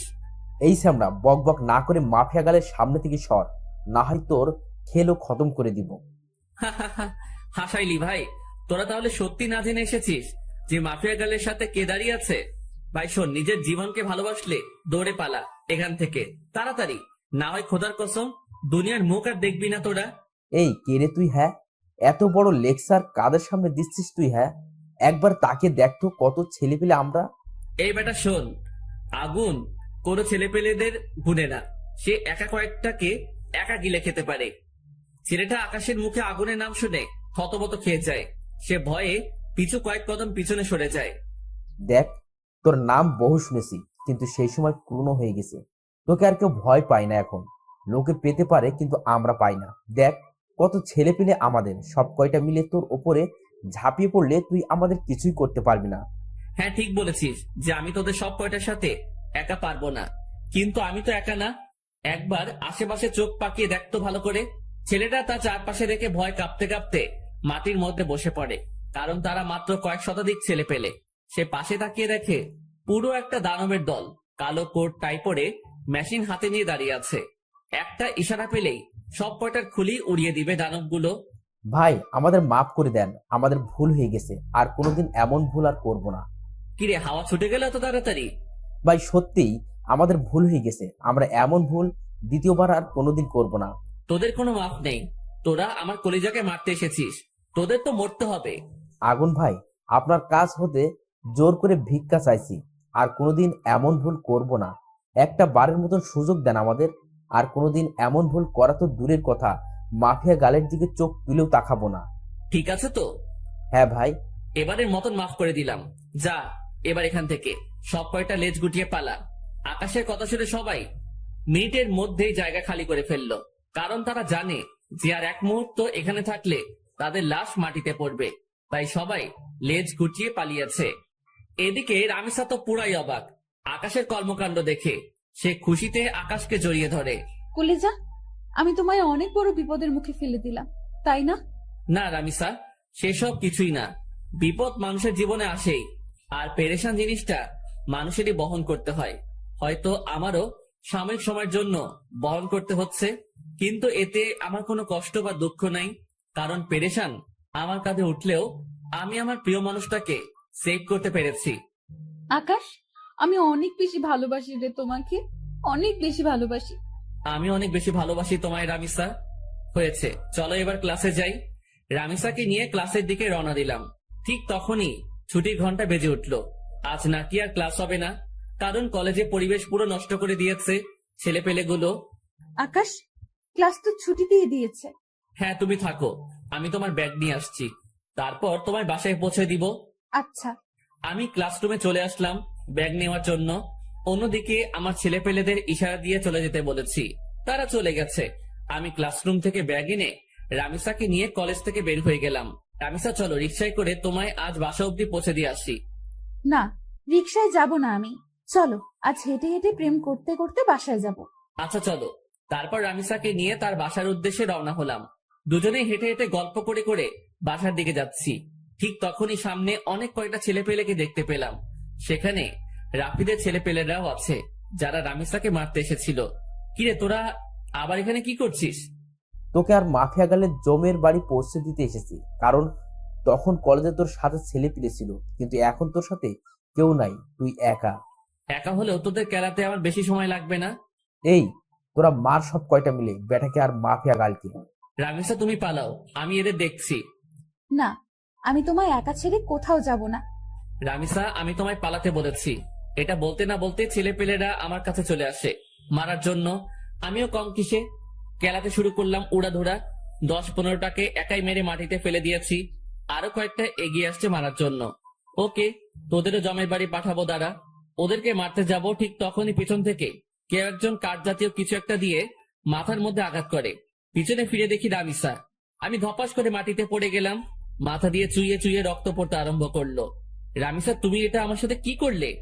রামিসা পৈশাচিক হাসি হাসছে। এই হারামের বাচ্চা, চুপ, একদম চুপ। কিসের রামিসা? হ্যাঁ, কিসের রামিসা? রামিসা নামের এখানে কেউ নাই। যার সাথে তোর এতদিন লুতুপুতু সম্পর্ক ছিল, সে হচ্ছে ডার্ক ডেভিল মাফিয়া গার্ড। সে সবার উপরে হুকুম মতো চালায়, কারোর হুকুমে সে চলে না। তুই কি ভেবেছিস আমায়? আমি সত্যিই তোকে ভালোবাসি? তাহলে সেটা ভুল। মরার আগে একটা কথা কান খুলে শুনে রাখ, আমি কোনো রামিসা নামিসা না। আমি হচ্ছি তোর জম মাফিয়া গার্ড, যাকে কেউ বশে আনতে পারে না। আর তুই ভাবলি কি করে যে আমি তোর বশে আসব? বহু সাধনার পর তুই আগুনকে হাতে পেয়েছি। অনেক সাকসেস প্ল্যান করতে হয়েছে এর জন্য আমার। তোর রক্ত খাওয়ার জন্য দীর্ঘ কয়েক মাস ধরে অপেক্ষা করতে হয়েছে আমাকে। আজ ফাইনালি সেদিন এসেছে। আজ তোর রেহাই নাই। আজকের পর সারা দেশে মাফিয়া গার্লকে সবাই এক নামে চিনবে, যে কিনা শহরের নাম করা গ্যাংস্টার ওরফে আগুনকে টপকে দিয়েছে। রামিসার কথা শুনে নিজেকে আর স্থির রাখতে পারলাম না, সাথে সাথে চোখ মুখ বন্ধ হয়ে গেল। এরপর আর কিছু মনে নেই। অন্যদিকে নিলয় ছেলেপেলে নিয়ে আকাশের পিছু পিছু আসছিল। তার কেন জানি মনে হচ্ছিল যে রাফিদের ছেলেপেলে কিছু একটা করতে পারে। অবশেষে তার সন্দেহটা সত্যি হলো। নিলয় দেখতে পেল যে আকাশকে রাফিদের ছেলেপেলে মিলে মেরে রাস্তায় ফেলে মারছে। এটা দেখতে পেয়ে নিলয় আর তার সাথে সমস্ত ছেলেপেলেরা সেদিকে দৌড়ে যায়। নিলয় আর তার ছেলেপেলেদেরকে দেখে রাফিদের ছেলেপেলে আর মাফিয়া গার্ল তাড়াতাড়ি সেখান থেকে পালিয়ে যায়, কারণ তারা ভালো করেই জানে যে আগুনের ছেলেপেলের সাথে তারা কখনোই পেরে উঠবে না। তাই তারা সেখান থেকে পালিয়ে যায়। এদিকে নিলয় আকাশের এই অবস্থা দেখে তাড়াতাড়ি হসপিটালে নিয়ে আসে। হসপিটালে আনার পর আকাশকে ইমার্জেন্সিতে নিয়ে যাওয়া হয়। তার মাথায় অনেকখানি ক্ষত হয়েছে। ডক্টররা ছোটখাটো একটা অপারেশন করে তাকে হসপিটালের বেডে দিয়ে দেয়, কিন্তু এখনো তার জ্ঞান ফিরেনি। দেখতে দেখতে 3 দিন পার হয়ে যায়। অবশেষে আকাশের জ্ঞান ফিরে আসে। চোখ মেলে তাকিয়ে দেখি 4 দেওয়ালের মাঝে শুয়ে আছি। পাশে নিলয়, আরো ছেলেপেলেরা বসে আছে। ভাই এখন কেমন লাগছে আপনার? হ্যাঁ ভালো, কিন্তু আমি কোথায় আছি এখন? আর তোরা এত ছেলে পেলে এখানে কি? ভাই রাফিদের ছেলে পেলে আপনাকে মেরে মাথায় জখম করে দিয়েছে, তাই হসপিটালে নিয়ে এসেছি আপনাকে। নিলয়ের কথা শুনে পরক্ষণে সমস্ত ঘটনা মনে পড়ল। সেসব মনে পড়তেই যেন ভিতরে দাউ দাউ করে আগুন জ্বলে উঠল। মাফিয়া গার্ল আমায় কি বলেছিল যে সে আমার সাথে ছলনা করেছে, সে আমার সাথে প্ল্যান মোতাবেক খেলা খেলেছে। মাফিয়া গার্ল, তোকে তো আমি ছাড়বো না। ভাই রামিসা ভাবির তো কোনো খোঁজ পেলাম না, উনি কোথায়? নিলয়, সে কোনো নামিসা না, সে আসলেই মাফিয়া গার্ল, যে কিনা আমার সাথে প্ল্যান করে ফেক রিলেশনে জড়িয়েছে। যার আসল মাক সাদ এই ছিল আমাকে শেষ করা। সে আমায় শেষ করে নিজের নাম সারা দেশে ছড়িয়ে দিতে চাইছে। তাই সে আমার সাথে শুরু থেকে এমন খেল খেলেছে। কি ভাই আপনি এসব কি বলছেন? আমার তো বিশ্বাসই হচ্ছে না। নিলয়, এটাই সত্যি। তুই জানিস রাফিদের ছেলেপেলের গায়ে এতটা শক্তি ছিল না যে তারা আমায় মারবে। তারা যখন আমার পথ আটকায় তখন রামিসাকে সেভ করে আমি তাদের সাথে লড়াই করতে শুরু করি, কিন্তু পরিশেষে আপন মানুষই পেটে ছুরি ঢুকিয়ে দিল। না, হয়তোবা আগুনের গায়ে হাত দিবে এমন বুকেট পাটা কারোর হয় নাই। সে ভালো করে জানতো যে আগুনের গায়ে হাত দেওয়া এতটা সহজ না। তাই সে আপন হওয়ার ভান করে সম্পর্ক করেছে, আর পরিশেষে সেই কলিজায় আঘাত করেছে। ভাই সত্যি বললাম, আমরা বিশ্বাস করতেই কষ্ট হচ্ছে সব কথা, কারণ সামনে এত মায়া এত ভালোবাসা দেখিয়ে ভিতরে হারামিপনা পুষলো কি করে? নিলয়, মানুষ পারে না এমন কোনো কিছু নাই। কিন্তু ভাই তাহলে আমি যে তথ্য দিলাম মাফিয়া গার্ল আপনার পূর্বের পরিচিত, আর তার ভাইয়ের কারণে সে এইসব পথে নেমেছে, সেসব কি ভুল? জানি না সেসব ভুল কি সঠিক, তবে এটা বলবো যে ঈশিতা কোনোদিন আমার সাথে এমন ধারা খেলা খেলতে পারতো না, কারণ সে আমার খুব ক্লোজ ছিল। এর ভিতরে হয়তো অন্য কোনো রহস্য লুকিয়ে আছে। তুই ভালো করে খবর নে এটার। আচ্ছা ভাই, আমি এবার পাক্কা খবর এনে আপনার হাতে দিব। ওকে ঠিক আছে, তা না হয় দিস, কিন্তু এখন আমাকে হসপিটাল থেকে ডিসচার্জ করার ব্যবস্থা কর। ভাই প্লিজ, আপনি 2-1 দিন হসপিটালে থাকেন, আপনার অবস্থা বেশি একটা ভালো না। ডক্টরও বলেছে আপনাকে যেন আমরা 2-1 দিন হসপিটালে রাখি। আচ্ছা ঠিক আছে, আমি হসপিটালে আছি, আর তুই গিয়ে মাফিয়া গার্লের খোঁজ লাগা। ওকে ভাই। নিলয় হসপিটাল থেকে চলে গেল। আমি হসপিটালেই রয়ে গেলাম, কারণ সত্যি মাথায় কতটা কড়াভাবে লেগেছে। নিলয় যাওয়ার আগে হসপিটালে ছেলে পেলে রেখে গেছে, যাতে করে আমার কোনো ধরনের সমস্যা না হয়। এদিকে শামীম আমার খবর পেয়ে হসপিটালে ছুটে আসে। কি রে, এখন কেমন লাগছে তোর? হ্যাঁ রে, আগের চেয়ে সুস্থতা অনুভব করছি। যাক, শুক্রিয়া আল্লাহর কাছে।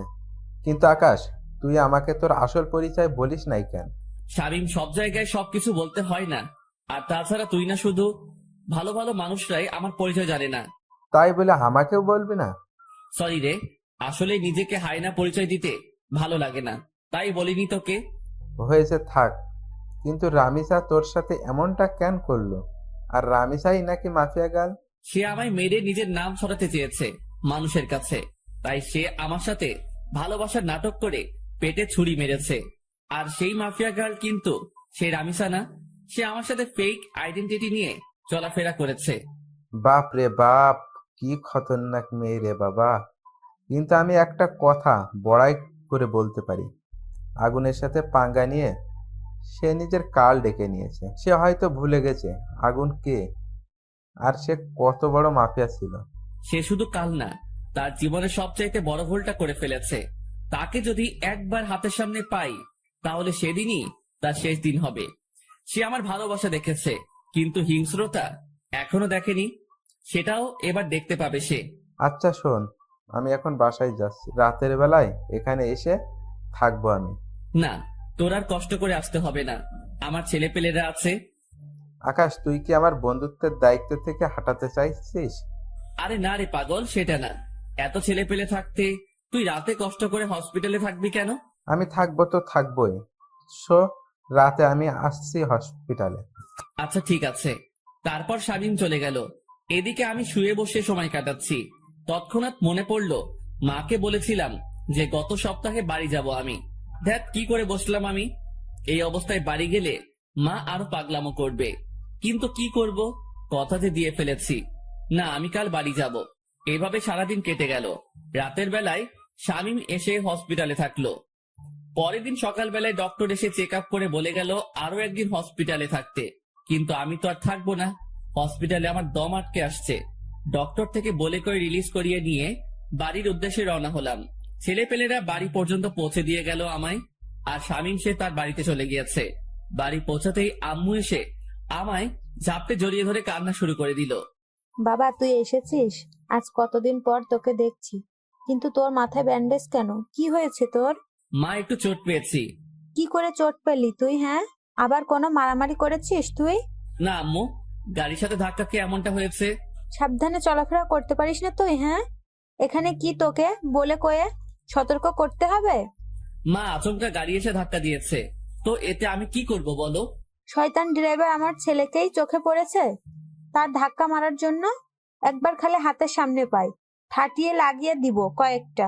মা প্লিজ, তুমি শান্ত হও। আজ কতদিন পর তোমায় কাছে পেয়েছি, এখনো যদি এমন রাগারাগি করো তাহলে কেমন দেখায়? তো খচ্চর বেটা আমার ছেলেকে মারলো কেন? ওর কি চোখ নাই? আরে মা, ভুল করে মেরে দিয়েছে। প্লিজ তুমি শান্ত হও।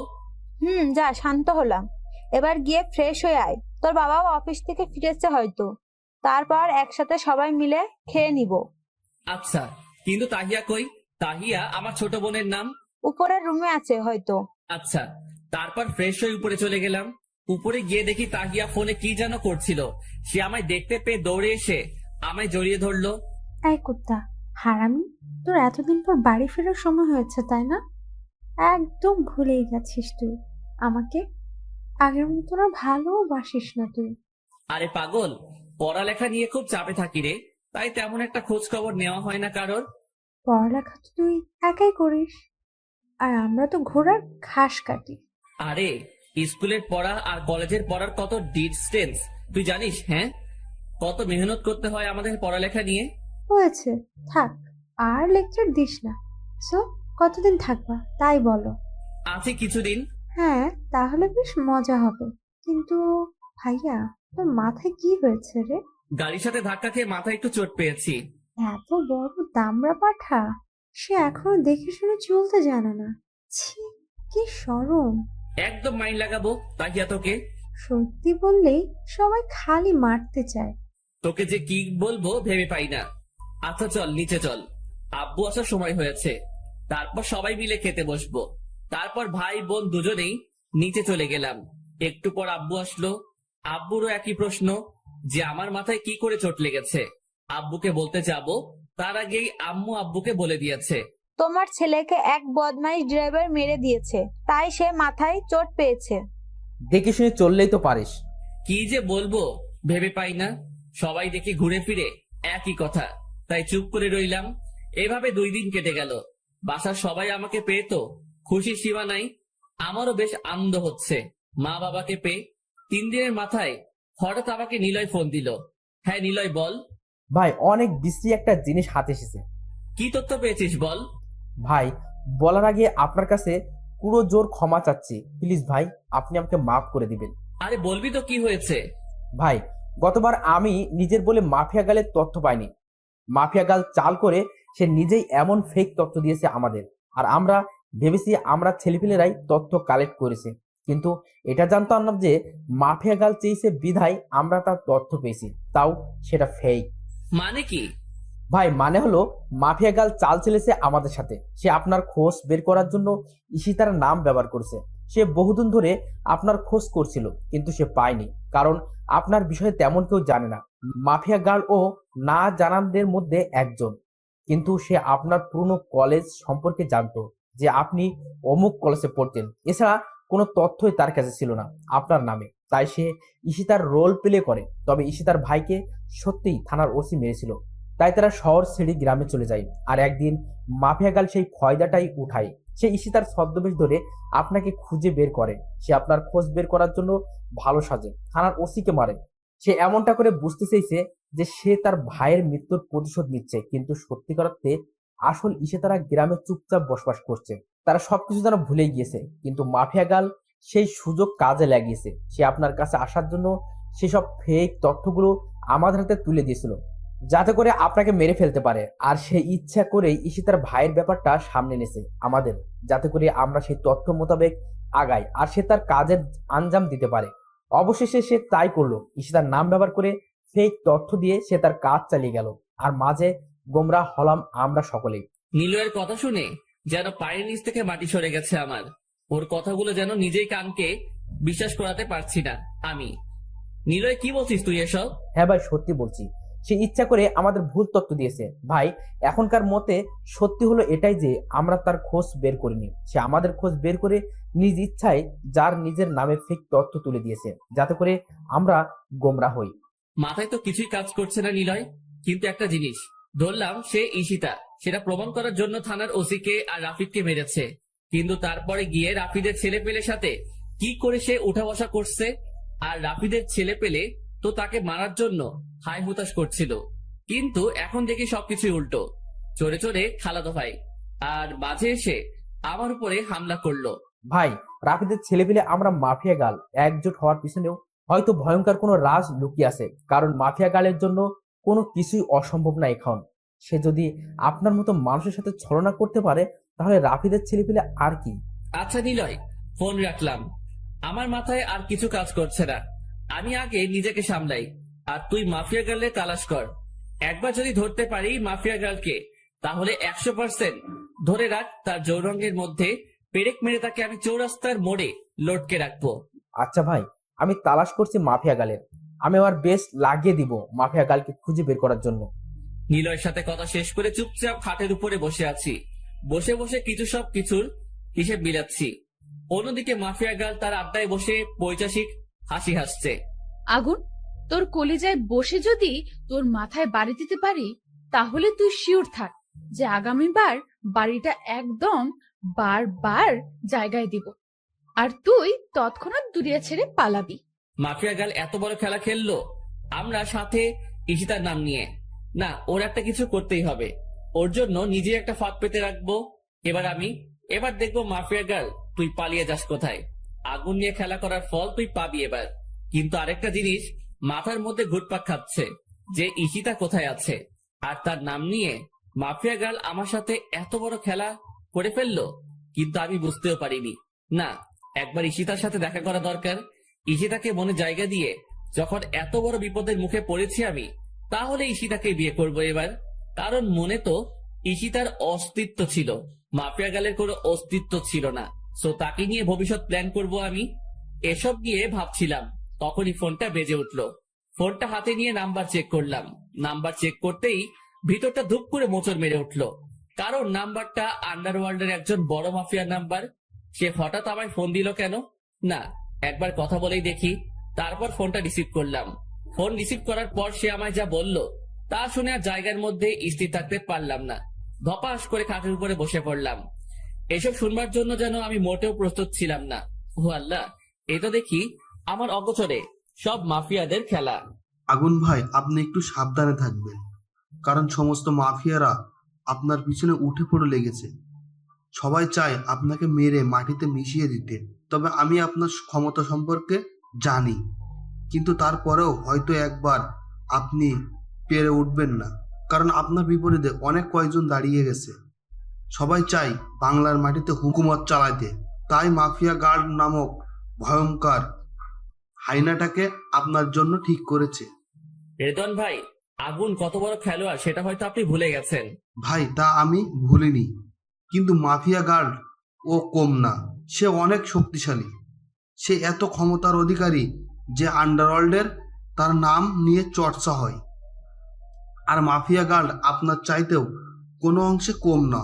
উদাহরণস্বরূপ দেখেন, রাফিদকেও উপর থেকে নেতা বানিয়ে দেওয়া হয়েছিল, যাতে করে সে আপনার খোঁজ খবর অনিশ্চিত মিটিয়ে দেয়, কিন্তু সে পারেনি, তাই সে রাফিদকেও মেরে ফেলে, আর তারপর সে নিজের কাজ নিজে যায়। ভাই, আপনি প্লিজ একটু সাবধানে থাকবেন। আমার দায়িত্ব ছিল আপনাকে জানিয়ে দেওয়া, তাই আপনাকে জানিয়ে দিচ্ছি। কারণ আপনার কারণে দুনিয়ায় বেঁচে আছি এখনো আমি। তাই দায়িত্ববোধ থেকে আপনাকে জানিয়েছি। আর হ্যাঁ ভাই, একটা কথা, মাফিয়া গার্লদের সাপোর্ট আন্ডারওয়ার্ল্ডের অনেকেই আছে, তারা সবাই মাফিয়া গার্লদের পক্ষে। সো ভাই, আপনার হয়তো তাদের সাথে একা ফাইট করা সম্ভব হবে না। সো প্লিজ নিজেকে গুটিয়ে ফেলুন, না হয় মৃত্যুর মুখে পড়তে হবে ভাই আপনাকে। রেদওয়ান ভাই, আপনাকে বেশি কিছু বলার নাই, তবে একটা কথা কান খুলে শুনে রাখুন। আমি সেই আগুন, যে আগুন কারোর পরোয়া করি না। আমি সেই আগুন, যে আগুন একাই নিজের বলে অনেক কয়টা গ্যাংস্টারকে শেষ করেছি। আমি সেই আগুন, যে আগুনের পরামর্শ মতে আন্ডারওয়ার্ল্ডের অনেক কয়টা ডন চলে। আমি সবকিছু ছেড়ে দিয়েছি বলে এটা না যে আমি ভয় পেয়ে যাব। আজকের পর আগুনের দ্বিতীয় রূপ দেখতে পাবেন সবাই। সব কয়টাকে যদি মাটির নিচে জীবিত পুঁতে না দেই, তাহলে আমার নামও আগুন না। সো রাখলাম এখন ফোন। তারপর ফোন কেটে দিয়ে চুপচাপ বসে রয়েছি। ভিতরে পুরো আগুন জ্বলছে দাউ দাউ করে। মাফিয়া গার্ল, খোদার কসম, একবার যদি তোকে চোখের সামনে পাই, তুই ধরে নে সেদিনই তোর শেষ দিন। এবার আমার বুঝে আসছে সবকিছু, যে মাফিয়া গার্ল রাফিদকে মারার পরেও তার ছেলে পেলে নিয়ে কিভাবে কাজ করছে। তোরা সব কয়টা রেডি থাক, নিজের কাল ডেকে এনেছিস তোরা, তোদের ঘাড়ের রগ আমি ছিঁড়ে ফেলবো। শরীর ভরা রাগ দিয়ে ওয়াশরুমে চলে গেলাম। তারপর হালকা পানি ছিটা দিয়ে মুখে বের হয়ে আসলাম। মাথাটা পিনপিন করে ব্যথা করছে এখনো। মাথা ব্যথা নিয়েই নিতে চলে গেলাম। তারপর সবাই মিলে খেয়ে দিয়ে আবার উপরের রুমে চলে আসলাম। এভাবে কেটে গেল আরো 2-1টা দিন। একদিন রাতের বেলায় সিদ্ধান্ত নিলাম যে আগামীকাল চলে যাব। মা বাবা সকলকে জানিয়ে দিলাম যে আগামীকাল আমি চলে যাব। বাবা, আর কয়েকদিন থেকে গেলে হতো না? মা, আমার ক্লাস চলছে, তাও আমি অনেক কয়টা দিন এসে বাড়ি থেকে বেরিয়ে গেলাম। এখন আমার যেতে হবে। কিছুদিন পর না হয় আবার আসবো। আচ্ছা ঠিক আছে। পরের দিন সকালবেলা ঘুম থেকে উঠে রেডি হয়ে নাস্তা করে নিলাম। তারপর শহরের উদ্দেশ্যে রওনা হলাম। শহরে পৌঁছে শামীমকে ফোন দিয়ে বাসায় আসতে বললাম। সে বাসায় চলে আসলো। কি করে এত লম্বা সফর, বাপরে! আরে, বহুদিন পর বাড়ি গিয়েছি, তাই এতদিন থাকলাম, না হয়তো বা মা বাবার মন খারাপ হবে। ও আচ্ছা, কিন্তু আকাশ, এখন তুই কি করবি? রামিসা তো তোকে ধোকা দিল, তোর ভালোবাসা নিয়ে খেলা করে তোকে ছুরি ফেলে দিল। শামীম, সে তার মরণ ডেকে এনেছে। এতদিন তাকে শুধু ভালোবেসেছি, কিন্তু এবার সে আমার ঘৃণা দেখবে। রামিসাকে এমন বিভৎস ভাবে মারবো যে তুই দেখলেও তোর বুক কেঁপে উঠবে। আচ্ছা, তা না হয় মারবি, কিন্তু আমি বলছি যে তুই নিজেকে নিয়ে সিরিয়াস হ। মানে বুঝলাম না। আমি বলছি কি, তুই একটা বিয়ে করে ফেল। রামিসা তো তোকে ধোকা দিল, সো তুই চাইলে আমার ছোট বোনকে বিয়ে করতে পারিস। আরে না রে শামীম, আমি এখনো ওসব কিছু নিয়ে ভাবিনি। আর ভবিষ্যতে ভাবলেও ঈশিতাকে নিয়ে ভাববো, কারণ রামিসাকে আমি ঈশিতা ভেবে ভালোবেসেছি। সো ঈশিতাকেই আমি বিয়ে করলে। আচ্ছা ঠিক আছে, তুই যাকেই বিয়ে করিস কর, কিন্তু জলদি কর, কারণ মানুষ ধোকা খাওয়ার পর ডিপ্রেশনে চলে যায়। আরে পাগল, তুই আমাকে নিয়ে ওসব চিন্তা করিস না, কারণ আমি ডিপ্রেশনে যাওয়ার মতন ছেলে না। সো কোনো চাপ নেই। আর যে আমার ধোকা দিয়েছে তার 12টা তো আমি বাজাবই। আচ্ছা তাহলে ঠিক আছে। হ্যাঁ আচ্ছা শোন, তোকে আমি যে জন্য ফোন করে আসতে বললাম, তার কারণ হলো তোকে আমার সাথে একটা জায়গায় যেতে হবে। কোথায় যাব? ঈশিতার বাড়িতে। সেখানে গিয়ে ঈশিতার মায়ের সাথে কথা বলবো। আচ্ছা ঠিক আছে। তাহলে বিকালে রেডি হয়ে থাকিস।